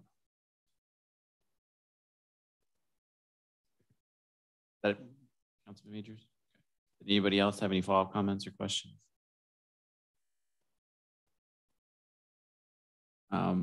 So my recommendation as chair, it seems, is that we'll hold on moving Resolution 6 forward. We'll work on amending Resolution 12 for Tuesday, and then have maybe a breakout session where we talk about it, and then hopefully move it forward for a vote. We'll do our best to make that happen. Are there any concerns from council on that plan or strategy? Okay. Hearing none, we will move Resolution 12 of 2022 on our next legislative agenda. We will hold on Resolution 6. Thank you. That concludes the business of the Public Works Committee. Thank you, Councilman Madsen. We will now move to the business of the Administration Committee. Mr. Petrosky, could you please read Resolution 7 of 2022 into the record? Resolution 7 of 2022 is a resolution amending the rules of council for Harrisburg City Council. Thank you. So first, I'd just like to note that the City Council rules are available to the public on the city's website. If you go to the Office of City Council and scroll all the way to the bottom, the council rules are there. For the benefit of the public, Resolution 7 of 2022 is just an outline. There are 21 rules for council, So I will just read the titles and then note where the changes occurred. So this is rules of council, general rules, election of officers, that's rule number 1. Meetings of council, rule number 2. Subsection A discusses voting sessions. Subsection B discusses work sessions. Calling meetings to order is rule number 3. Conflict of interest is rule number 4. Procedure, rule number 5. Amendments, rule number 6. Suspension of rules, rule number 7. Legislative sessions, rule number 8. Courtesy of the floor is rule number 9. There was a revision to rule number 9, so I will read that in its entirety. So it's courtesy of the floor, rule number 9. Courtesy of the floor is the order of business during which residents or taxpayers of the city of Harrisburg may address council on any matter of concern, official action, or deliberation which is or may be before city council prior to taking action.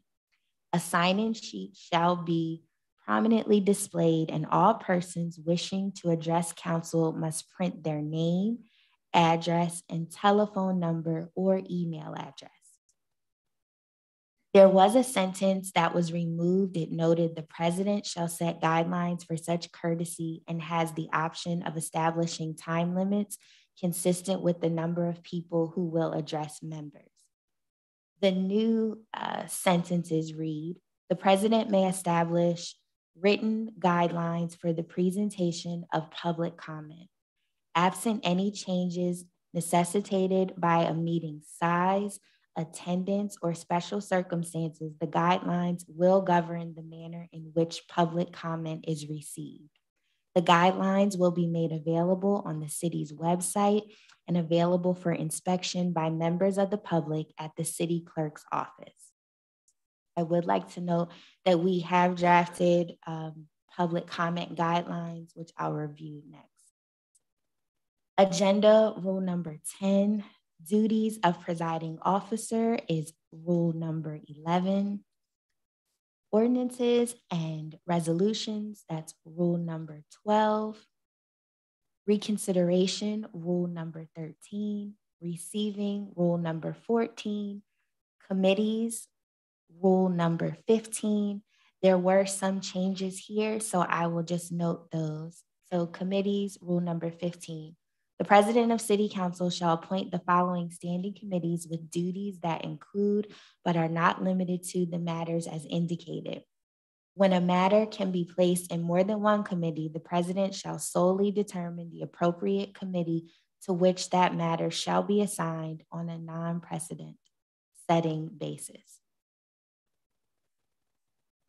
Subsection A discusses the administration committee. That's all matters relating to nominations, appointments, personnel, policy, personnel administration, the Department of Administration, and related city agencies. This committee shall review all legislation being considered to support matters at federal, state, and regional levels. Subsection B discusses the Budget and Finance Committee. All matters relating to contracts, budget, finance, taxes, indebtedness, bond issues, penalties, the operating and capital budgets, water and sewer rates, and fees. Subsection C discusses building and housing, and there was one revision here. All matters relating to the activities of the Department of Building and Housing Development or its successor, related municipal authorities, communications and technology, the rehabilitation of the housing stock within the city, and matters concerning the Harrisburg Architectural Review Board or HARB, Planning Commission, the Zoning Hearing Board was added, and the Redevelopment Authority. Subsection D discusses Community and Economic Development Committee. Specific matters related to subdivision and land development plan approvals, the Federal Community Development Block Grant Program, the administration of the city's entitlement of CDBG funds, and this was added, and monitoring of comprehensive plan matters. Subsection E discusses Parks, Recreation, and Enrichment Committee, all matters falling within the jurisdiction of the Department of the Department of Parks and Recreation, including but not limited to art education, special events, and festivals. The Youth Commission shall report to the Chair of Parks, Recreation, and Enrichment. Subsection F discusses the Public Safety Committee, all matters falling within the jurisdiction of the Department of Public Safety, the Bureau of Fire and Police, the City Codes Department, and this was added, and matters concerning community service aides and the Citizens Law Enforcement Advisory Committee. Subsection G discusses the Public Works Committee, all matters falling within the jurisdiction of the Department of Public Works and its related authorities, transportation issues and projects, sustainability and livability objectives, and the Environmental Advisory Council shall report to the Chair of Public Works. Establishment of fees is rule number 16. Committee matters is rule number 17. Professional services agreements is rule number 18. Electronic recordings of city council meetings is rule number 19. The Pledge of Allegiance is rule number 20. And a new number 21 references special accommodations. Rule number 21. To approve accessibility for all residents, a sign language interpreter will be present during legislative sessions of Harrisburg City Council.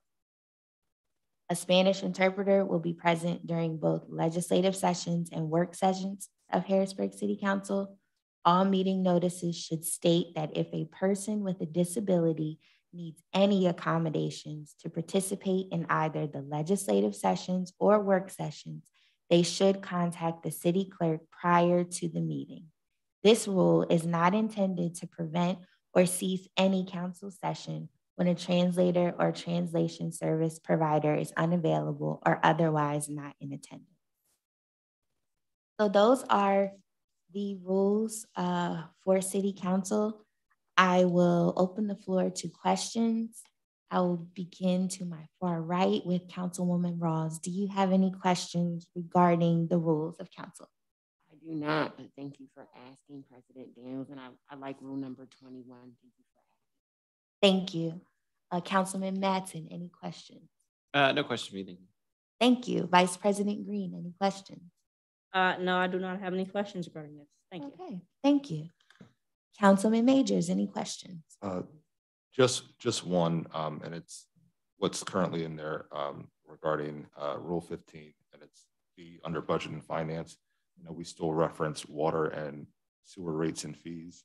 That language is still necessary since everything is transferred over to Capital Region Water, or is that so that we can still serve, that committee still serves as a, I guess, the committee that would receive any information from Capital Region Water since we don't set the rates anymore?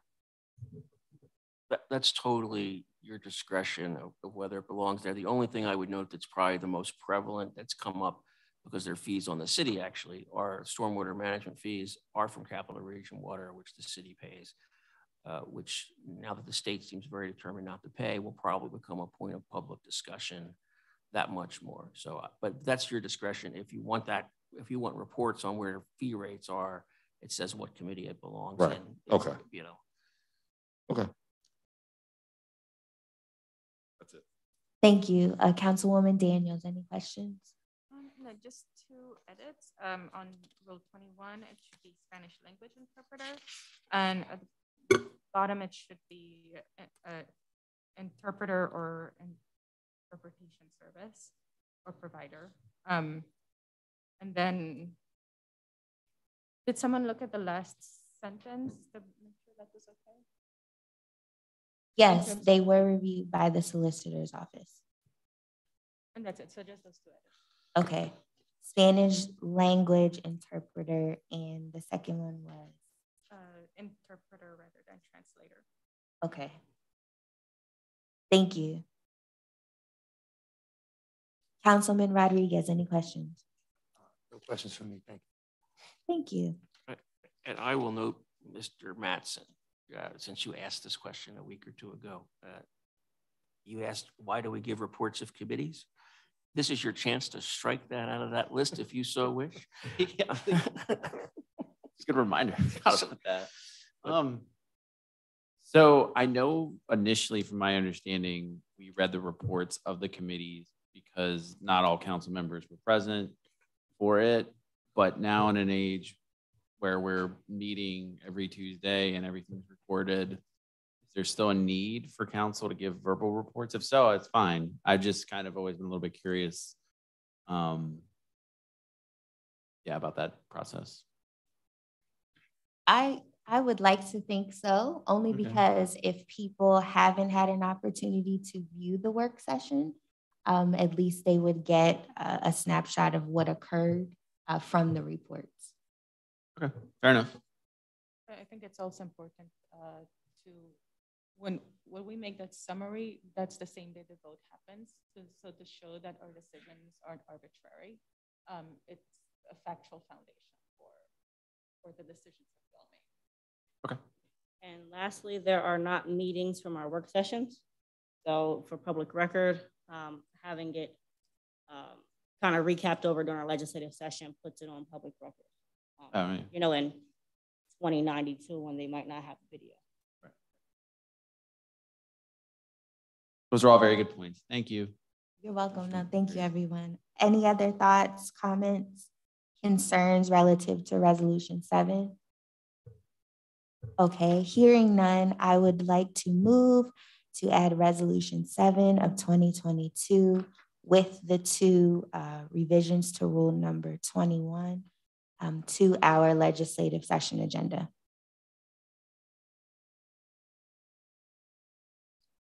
Before moving to Bill 1 of 2022, I did just want to note, for the benefit of the public, because I mentioned it when this came up, about public comment and public participation during a previous meeting. So as mentioned in the rules, there are public comment guidelines, and it just notes basically in-person commentary, written commentary in lieu of speaking at a meeting. We welcome members of the public and residents to participate by offering written comments. If you need to mail them, we will accept snail mail. We will have a public comment at harrisburgpa.gov available. If you choose to email your comments, please just specify in the subject line that you're noting written comments relative to a particular bill or resolution number. I would like to note that written comments on legislation will not be read into the public record. However, they will be attached to the minutes of the meeting for which they were submitted. The clerk will not attach any comments to the minutes, which include obscene material. There will be a 2-minute time limit for all comments. And we've asked that if you are speaking on behalf of a group, that a group designate one person as the spokesman. God bless you. And that 2-minute time limit still remains. You're also welcome to contact the Office of the City Clerk by phone at 717-255-3060 in advance of council meetings to share your concerns or support. Finally, you can contact any council member via email if it's relative to a committee concern. So I just wanted to note that. Mr. Petrowski, could you please read Bill 1 of 2022 into the record? Yeah, Bill 1 of 2022 is an ordinance amending Chapter 1-101.1 Council and 1-302 Glossary of Terms in Title I Legislative Code and Chapter 2-501 Boards, Commissions, and Authorities of Title II Administrative Code to provide the authorization for virtual public meetings, virtual access for participants of certain public meetings, and to provide for a manner and time of the publishing of agendas for public meetings. Thank you. Mr. Grover, if you could please provide an overview of Bill 1 of 2022. Certainly. Thank you, Madam President. And just the context, I think, of what this bill comes out of. This is really a bill that comes out of the realities that we've all seen from the COVID epidemic and the virtual public meetings that were temporarily allowed under state law. Our office has drafted this after consulting with the council president. There are limits to what a council can do in a third-class city in terms of virtual appearance, and that's since it's a state statute, you cannot diminish that and create the right for the council to have electronic meetings other than for the emergency basis that they state in state law. So that is not what this is to address about council members. Council members are allowed to participate under certain circumstances electronically under state law. But at the moment, there's nothing that provides that public comment can come in virtually, nothing that provides that participants, for example, if you had a land development plan and their folks were coming from New Jersey or Philadelphia, in terms of the economics of it, there's a reality of appearing virtually is actually a less expensive undertaking for everybody. That is, we have applicants in the city trying to do things and they're paying a professional lawyer, engineer, architect to drive in here, sit through the meeting, in here the whole time, both at the council and at the boards. And so in terms of easing that burden, which I think Zoom sort of made reality everywhere, there was an attempt to put together these rules. We've amended several different parts of the city code to accommodate this. And I will go through the various changes that are proposed. The first thing that we changed is actually under the very beginning of the city code under council, under section 101.1B. And this part, frankly, just presents to mirror a change in state law for the public posting of agendas. So on line 60, we have added to the existing ordinance, agendas for council meetings shall be posted on the City of Harrisburg's website at least 24 hours in advance of such meetings. We are now required to do so under the Sunshine Act and make them publicly available, and they cannot be altered except for certain emergencies that arise. On line 63, we've added council may provide by rule for virtual public attendance, attendance of applicants, and attendance of any other person council deems appropriate, including city employees, at regular or special meetings of council to the maximum extent allowed by law, and the city shall provide all necessary technical services to effectuate such virtual public meetings. So one, this anticipates that council will at a point amend their rules to address this, who can attend and under what circumstances. That is a part of the contemplation. I will come back to the question about the technical services to effectuate it, which is probably one of the biggest long-term hurdles for the city, not simply for the council, but for the boards and commissions.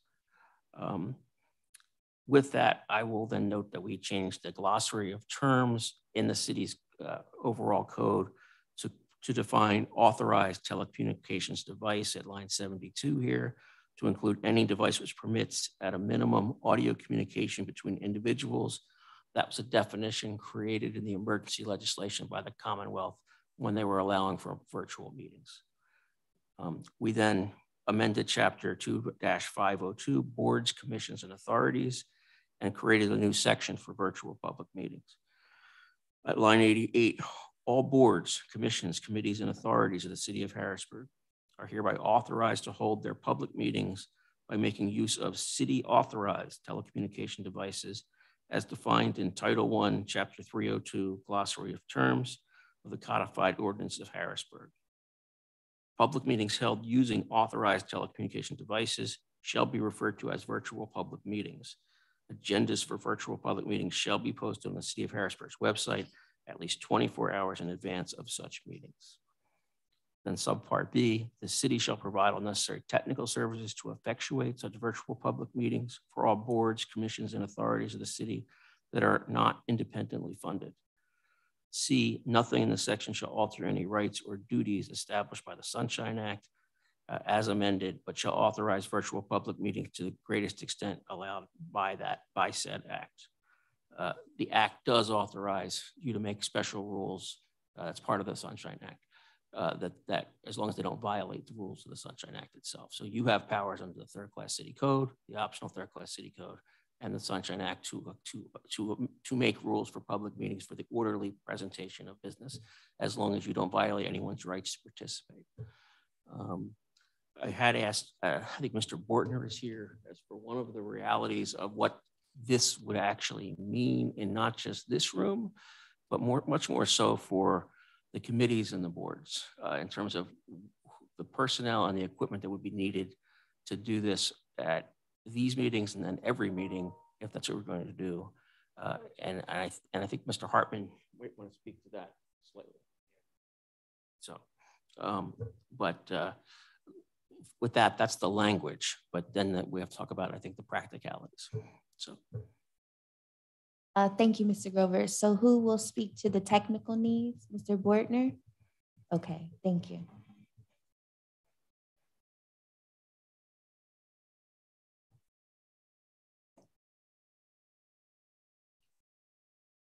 Good evening, Steve Bortner, IT Director for the city. So we got involved in this late last week. We did some preliminary research, and from an equipment standpoint, we're probably looking at $4,000 to $5,000 for a small conference room that would need to be purchased.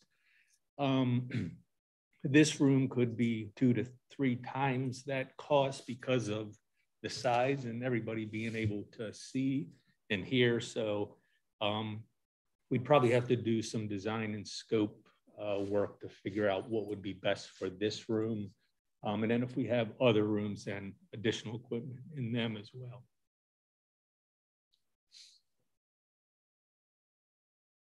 So I guess my immediate question is, I understand the design and scope, and I think that many of the boards participate in this room as well. The zoning hearing board participates here, and the HAR board participates here. So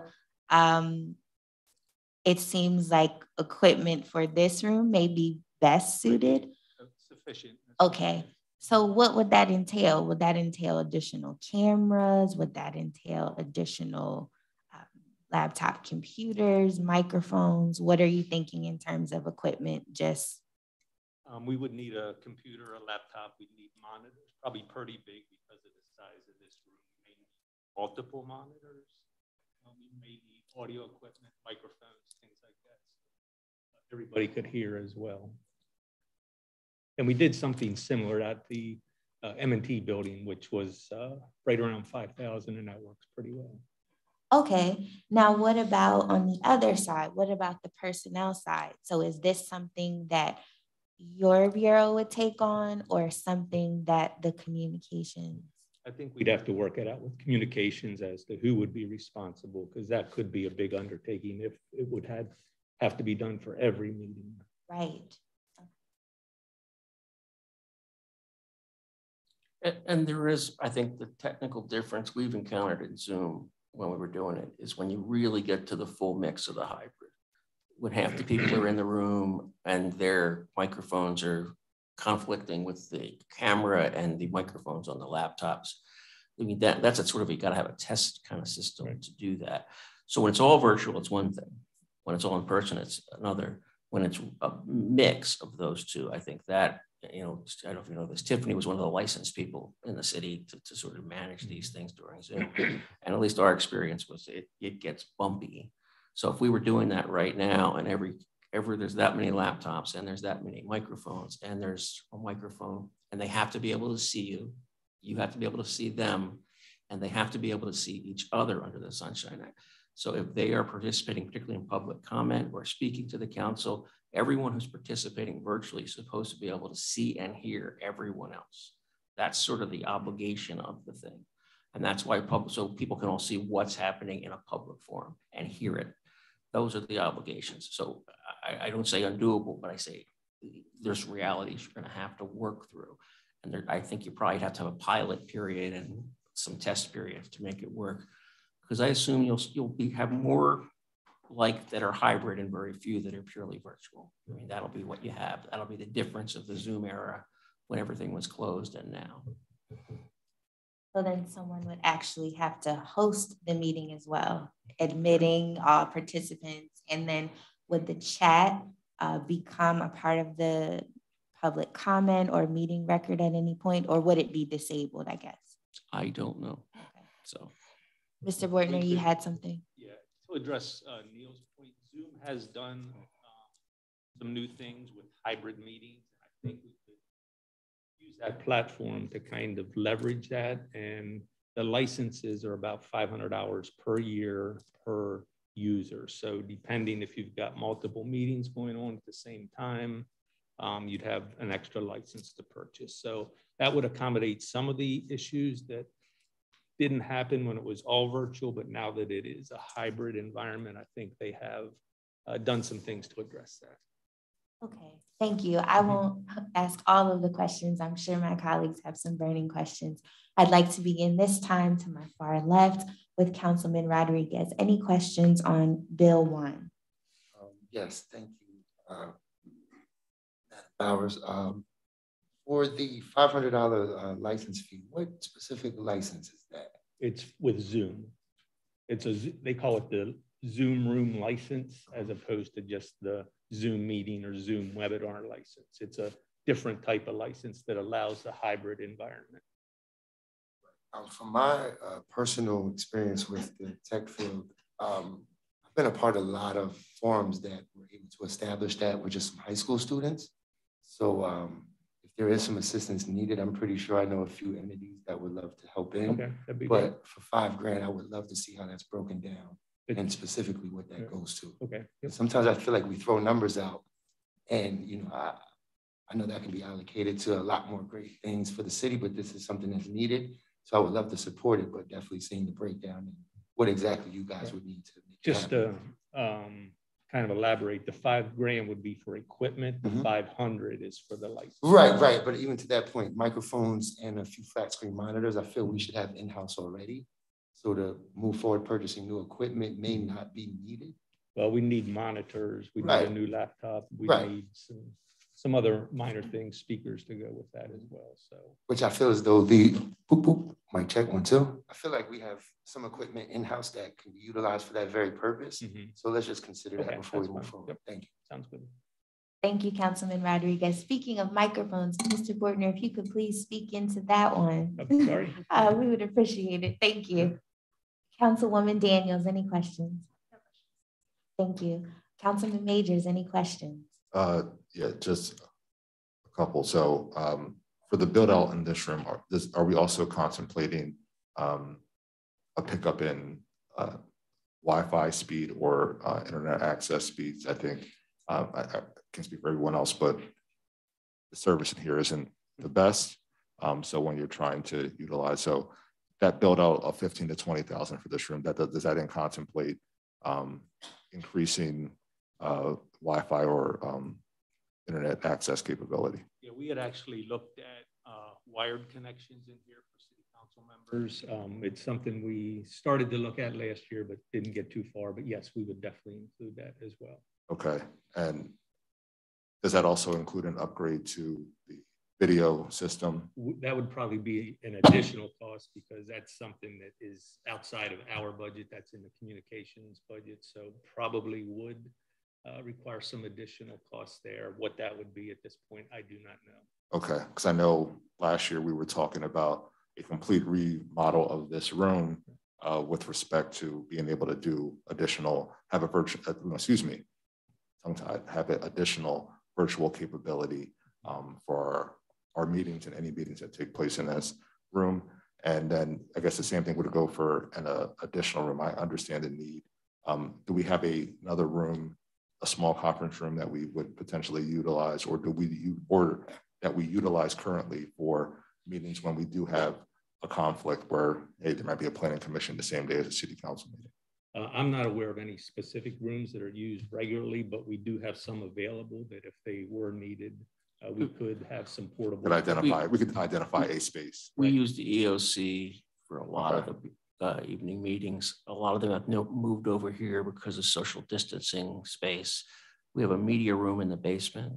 And there are meetings that are simultaneous for different boards with this council and with each other. There's also daytime meetings. I mean, so that, there's a pension board meeting that happens once a month. There's audit committee meetings in the evening. There's tax appeal boards that happen during the day. There are just other, that are randomly done as needed, that are public meetings that people need to be able to participate in. Okay. Civil Service Commission, other ones. Right. And then lastly, do we have a source of funds contemplated right now? I mean, I think that it could fall under a number of categories, but I think this is a good use, particularly of any, COVID-related expenses, because this all ties back to a response to COVID. I don't know if we have anything specifically identified yet. We'd have some potentially in our IT budget. There may be some other funds that we could leverage. Okay. If the council adopted the ordinance, the next step would obviously be for the administration to have to really sort of sort it out and come back with what the budget was before it could move forward, to make it happen. And it would involve probably multiple departments, my guess is. Okay, and then to that end, do we need to set a specific effective date, or is the language in here sufficient just in terms of it'll take effect in accordance with law? Just to me, contemplating how long a build out will potentially take in accordance with law doesn't give anybody any certainty. So the reality is, in that language for an ordinance like this, it would become effective all in about 50 days after you passed it. 20 days it will be effective, and 30 days to challenge it. So we probably do want to put to me, I think we want to put effective date. Yeah, we wouldn't be. Yeah, we didn't want to tie anyone's hands that they couldn't start, if that makes any sense. Okay. But there's no. This is also it's sort of a pilot type of arrangement to see what really works. Right. And okay, so to me, the effective date wouldn't prevent a pilot from occurring. I think that to me, this is the effective date would say, as of this date, this is when we would look to do that, right? Okay, all right, thanks.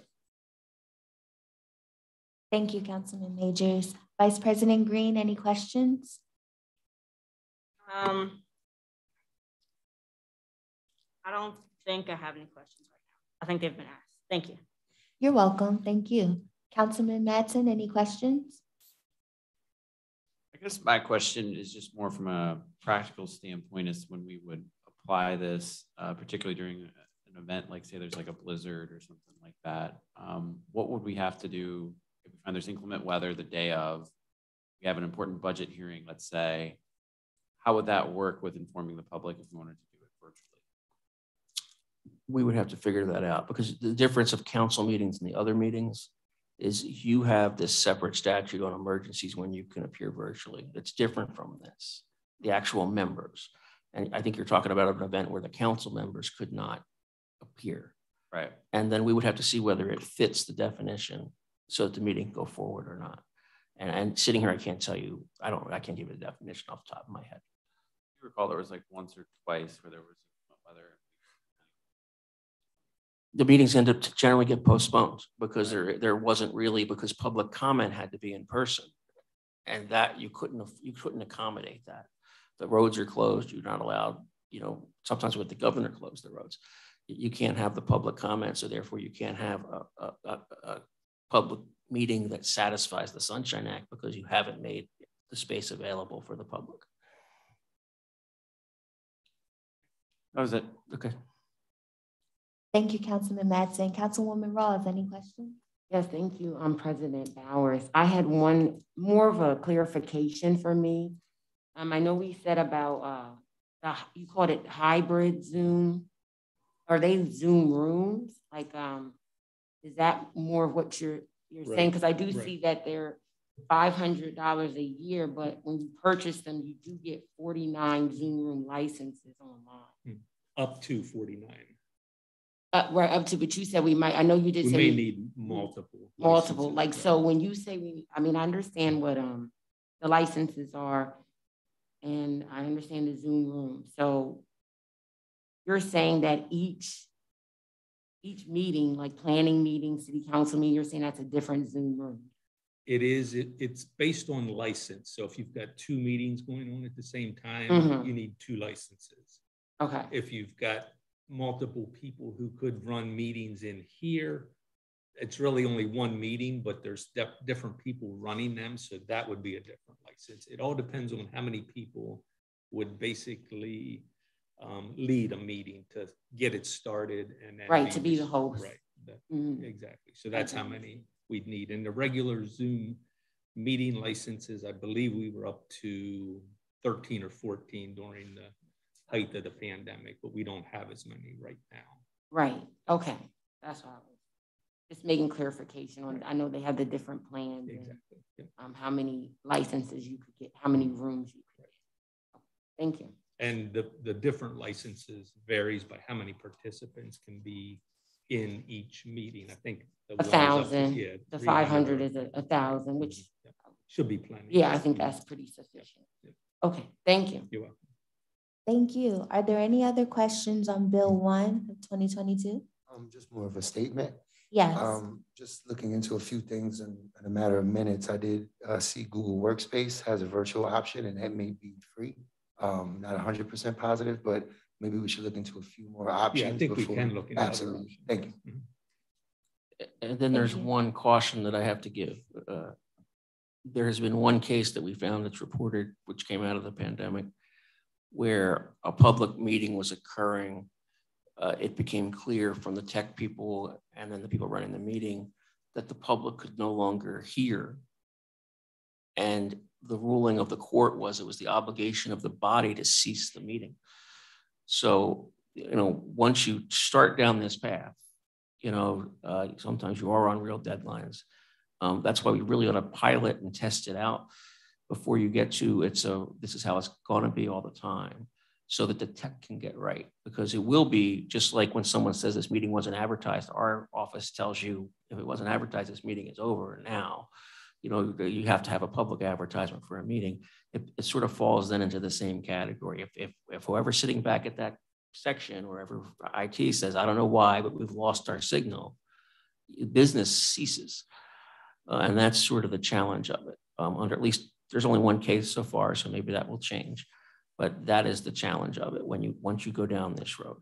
So, but it's a necessary road, I do think. It's the future. It is, and I think it's time. Thank you. You took the words right out of my mouth. I would like to move forward with Bill 1 of 2022 and add it to our legislative session agenda, please. And can I inquire from Mr. Majors, would you like us to make an amendment to pick an effective date that's different than as of law, which may be wise to do?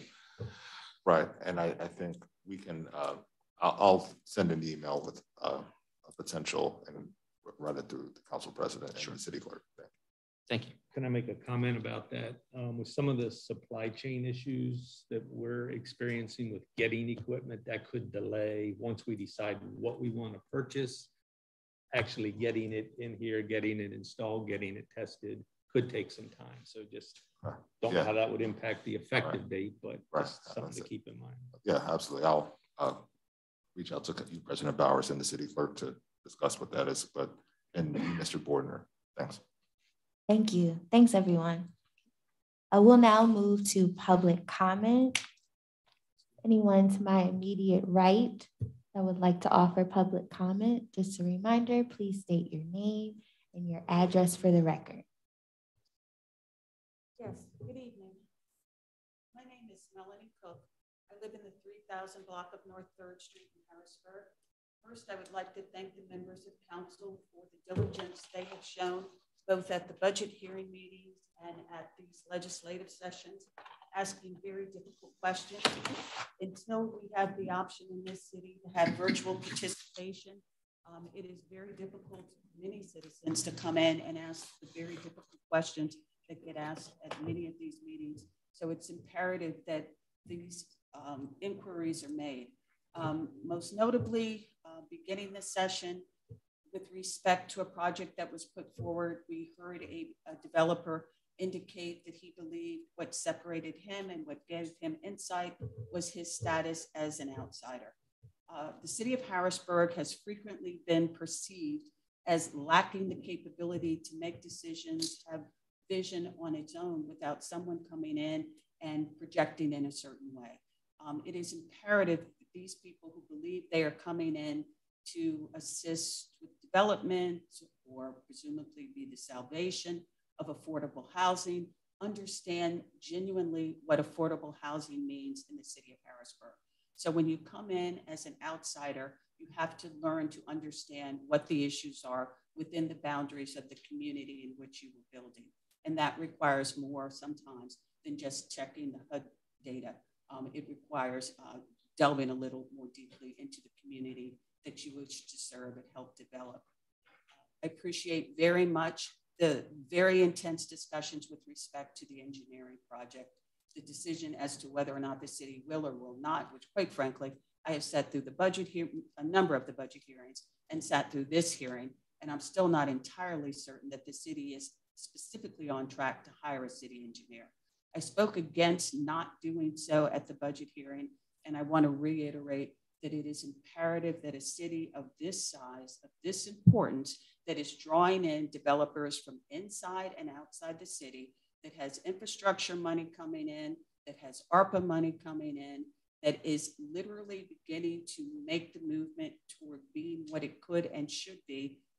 There are going to be multiple projects, and it is imperative that there is an office potentially manned or womaned, preferably, by more than one engineer who can oversee what is going to be the development of the city of Harrisburg.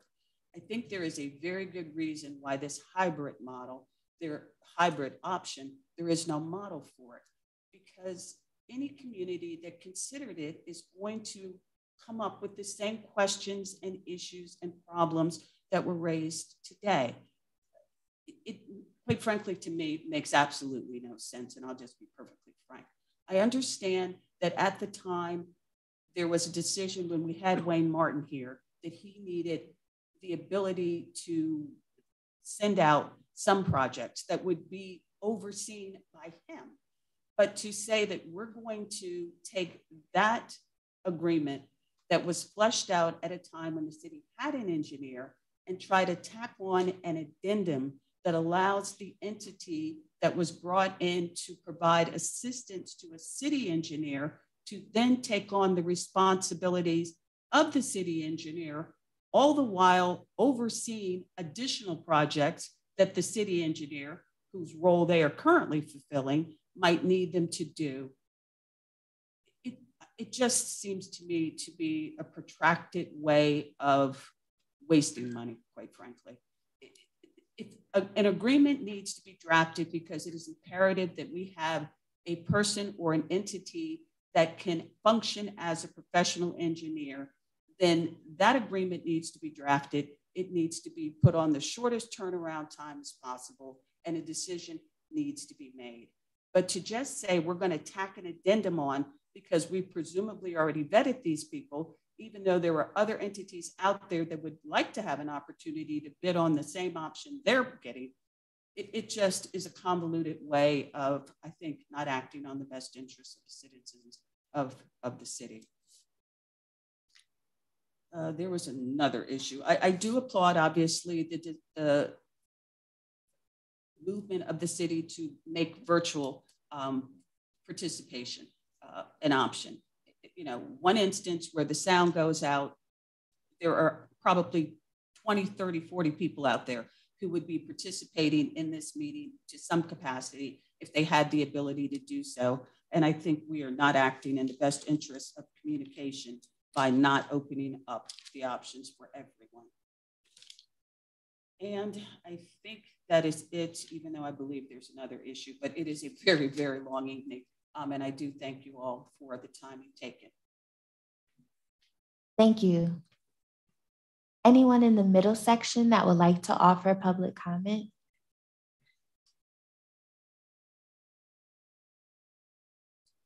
Good evening, council members. Laura Harding, 2246 North 3rd Street.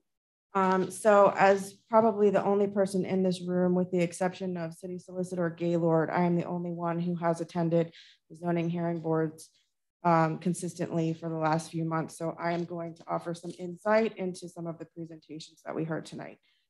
So first of all, The reason that you can't find the minutes to those meetings is because it's a quasi-judicial body and there's a court reporter present who transcribes them. So you actually have to purchase the transcripts and you have to pay per page. So by not recording these meetings, at the very minimum, these meetings should be recorded, if not, allowing public participation, but they're not. And I was promised that the meeting last night would be recorded and it was not, which is really strange since we were able to record all of those ARPA meetings. Why can't we record and post to YouTube our zoning hearing board meeting? So the applicant for 4202 North 3rd Street, the old tap room, there are some inconsistencies that he stated at the zoning hearing board and here. One of those is that the ordinance only allows for 2 units, 1 commercial and 1 residential. He's increasing it to 6 units, which is 5 residential.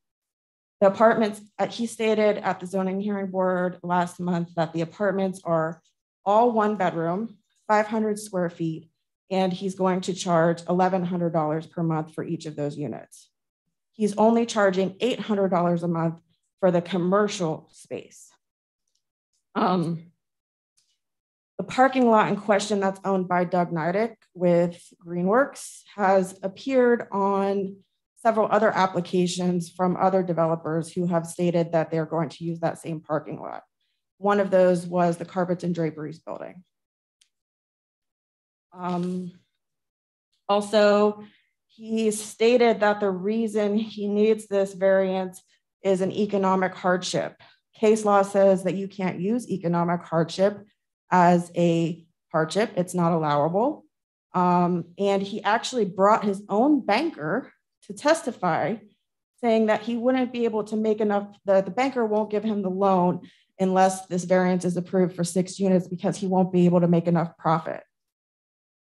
Now, he also didn't tell you the truth about how many properties he owns in the cities. If you go to dauphincountyinfo.org and you type in SJL Rentals, you will see that in the last 18 months, he has purchased 39 properties. And he is consistently calling homeowners in my neighborhood offering to buy their properties in bulk. He made multiple blanket purchases for multiple parcels on one deed. And if you add up all of those sales prices, it's in excess of $5 million. So how does he not have enough money to renovate these spaces and make profit? Obviously, he doesn't have a hardship for money. Money's not a hardship to him, put it that way. He purchased the property knowing the condition of the property in accordance with the zoning ordinance. And this is another reason why these meetings need to be recorded, is that after this one was approved by the zoning hearing board, there was a family, a Black family who was asking for a variance for a 3-unit property on State Street. And she inherited the property. She didn't seek it out and buy it. It was already converted into 3 units. And they asked her to reduce it from 3 to 2. And it wasn't until members of the public, myself included, objected that it was approved. These meetings need to be recorded. You need to know what's going on at them. Now, last night's zoning hearing board, I'm sorry if I'm going over, but this is racial discrimination and it needs to be on the record. An applicant for a daycare on 2810 Greene Street. The applicant is unrepresented. The zoning hearing board, this is at the January hearing, the applicant is unrepresented. The zoning hearing board solicitor stated that the city erred in the timing of the mailing of notices to neighboring properties and recommended the case be continued. They asked the applicant if she objected to a continuance to allow interested parties to appear, but did not advise her of the time limits and how that would affect the time limits for her case. At the meeting last night, board members asked questions that were immaterial, irrelevant, and unduly repetitious to the application and were outside the jurisdiction of the zoning hearing board. These were questions that are under the purview of the codes department and the state licensing board. Both the deputy planning director, to the credit of the deputy planning director and the city solicitor Gaylord, intervened during this line of questioning to advise the board members that those issues fell outside their jurisdictions. The chair of the zoning hearing board, Matthew Pianka, did not disclose his obvious conflicts of interest. His place of business and his parents' home is immediately behind the proposed daycare, and the parking lot on Penn Street is directly across from their garage. He also didn't disclose that he recently purchased a home in December 2021 that is on the same street as the proposed daycare and 1 block north. In contrast, the vice chair of the Planning Commission, Attorney Sean O'Toole, who also resides directly behind the proposed daycare property and directly behind Pianka's property, did disclose that at the Planning Commission meeting and voted in favor of the application. The Planning Commission voted in favor, the Planning Bureau and the Law Bureau were all in favor of this application. However, the Zoning Hearing Board denied the application without providing a reason on the record. And when the applicant asked for a reason for her denial, she was told that she would be getting a letter in the mail explaining why it was denied. The Zoning Hearing Board is a quasi-judicial body. When have you ever observed a jurist in court not going on the record and giving a reason for their decision? He said it was denied at the recommendation of the Zoning Hearing Board solicitors, Attorney Michael O'Connor, assisted by Attorney Matthew Boogley. The contract that I provided you at the beginning of the meeting is with Michael Pykosh. The contract is with Michael Pykosh, not his law firm. Why are we paying for 2 attorneys every month? Also, I provided only the copy to President Bowers, but Michael Pykosh donated to Dave Shankweiler's campaign right before he was hired by the Zoning Hearing Board.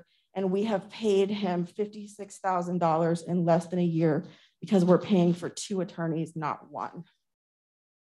This is what happens with a professional services contract. Take note, because this is what's going to happen with the Daewoo contract. The hearing was not filmed, and this is not a coincidence. The first question that Matthew Pianka asked when he arrived is if this meeting is going to be filmed. He seemed very concerned about it. I don't think that it's a coincidence that it was not filmed, and I think that was a political favor to him by somebody. In addition, I believe that Matthew Pianka should immediately resign from the Zoning Hearing Board for this obvious conflict of interest, and whoever is responsible for not scheduling the film crew should also resign. There's no reason the meeting could not be filmed except for this political cover-up and public corruption and obvious ethics violations of the Zoning Hearing Board chair. Thank you. Thank you. Is there anyone else in the middle section that would like to offer public comment? No one, anyone to my left that would like to offer public comment?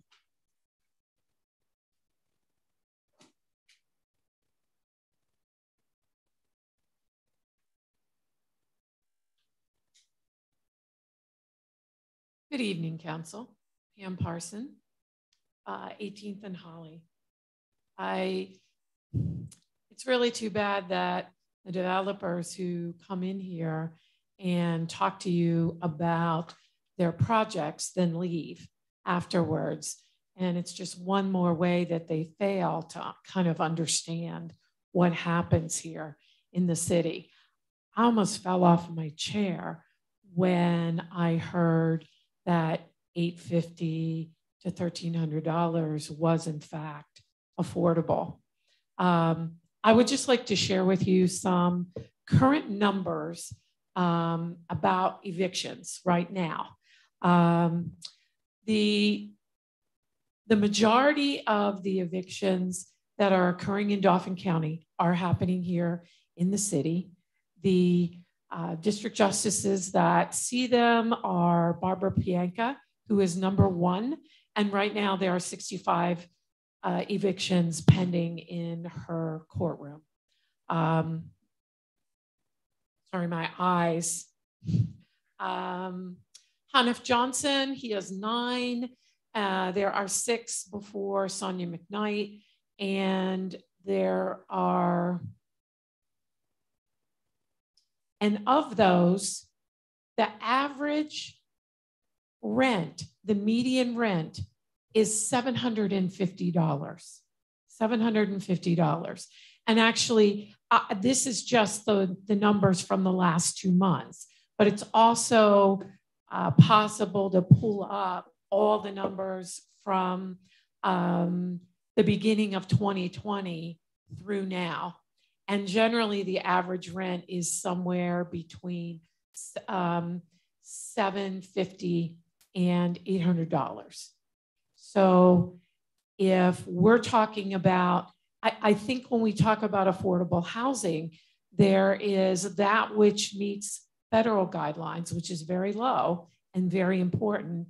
And there's market rate, but like there's this big hunk in between. And I'm not really sure how to tell you how to address it. But I think when people are sitting here, they don't translate it into the reality of what the wage is in order not to spend more than 30% on housing. If you're paying $800, $850, I don't have the figures in front of me, but that's like that's over $18 an hour.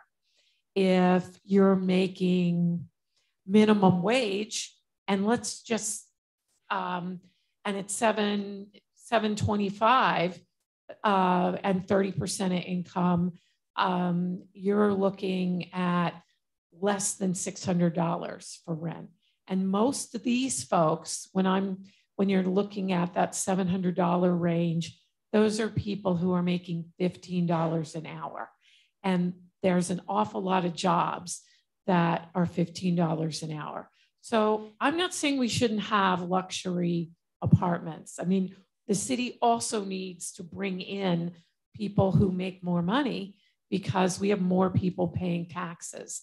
But we also need to consider the people that are here and make sure that we're providing for them as well, and that we are providing the long-term programs for them to create generational wealth that makes housing affordable in the long term. Thank you.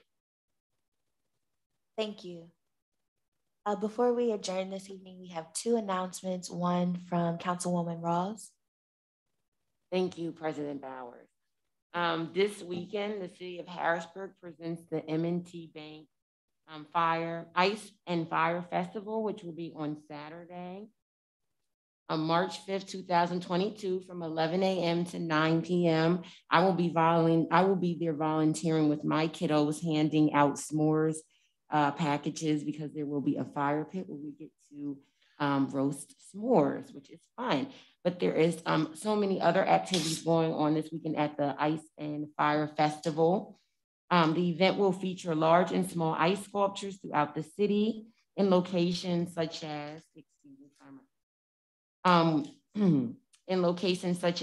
City Island, downtown, Italian Lake, Midtown, Reservoir Park, and Shy-Post. There will also be a street festival in the downtown area from 11 a.m. to 8 p.m. featuring an ice slide, which we are all, my kids are excited to go down. We did not do that last year. Fire dancers, live ice carving, fire pits and s'mores, performances by local school and community groups, food trucks, vendors, drink specials, and more. You can also go on to harrisburgpa.gov, and there's an interactive guide and event map there, so you can map out your family activities this weekend at the Ice and Fire Festival. Thank you. Thank you, Councilwoman Rawls. The next announcement I'll be making, just wanted to inform the public that effective Monday, March 7th, 2022, all City of Harrisburg locations will return to normal public hours of 8 a.m. to 5 p.m. That's effective Monday, March 7th, 2022. The time is 8:22 p.m. I will entertain a motion to adjourn. So moved. Is there a second? A second. Thank you. We are adjourned.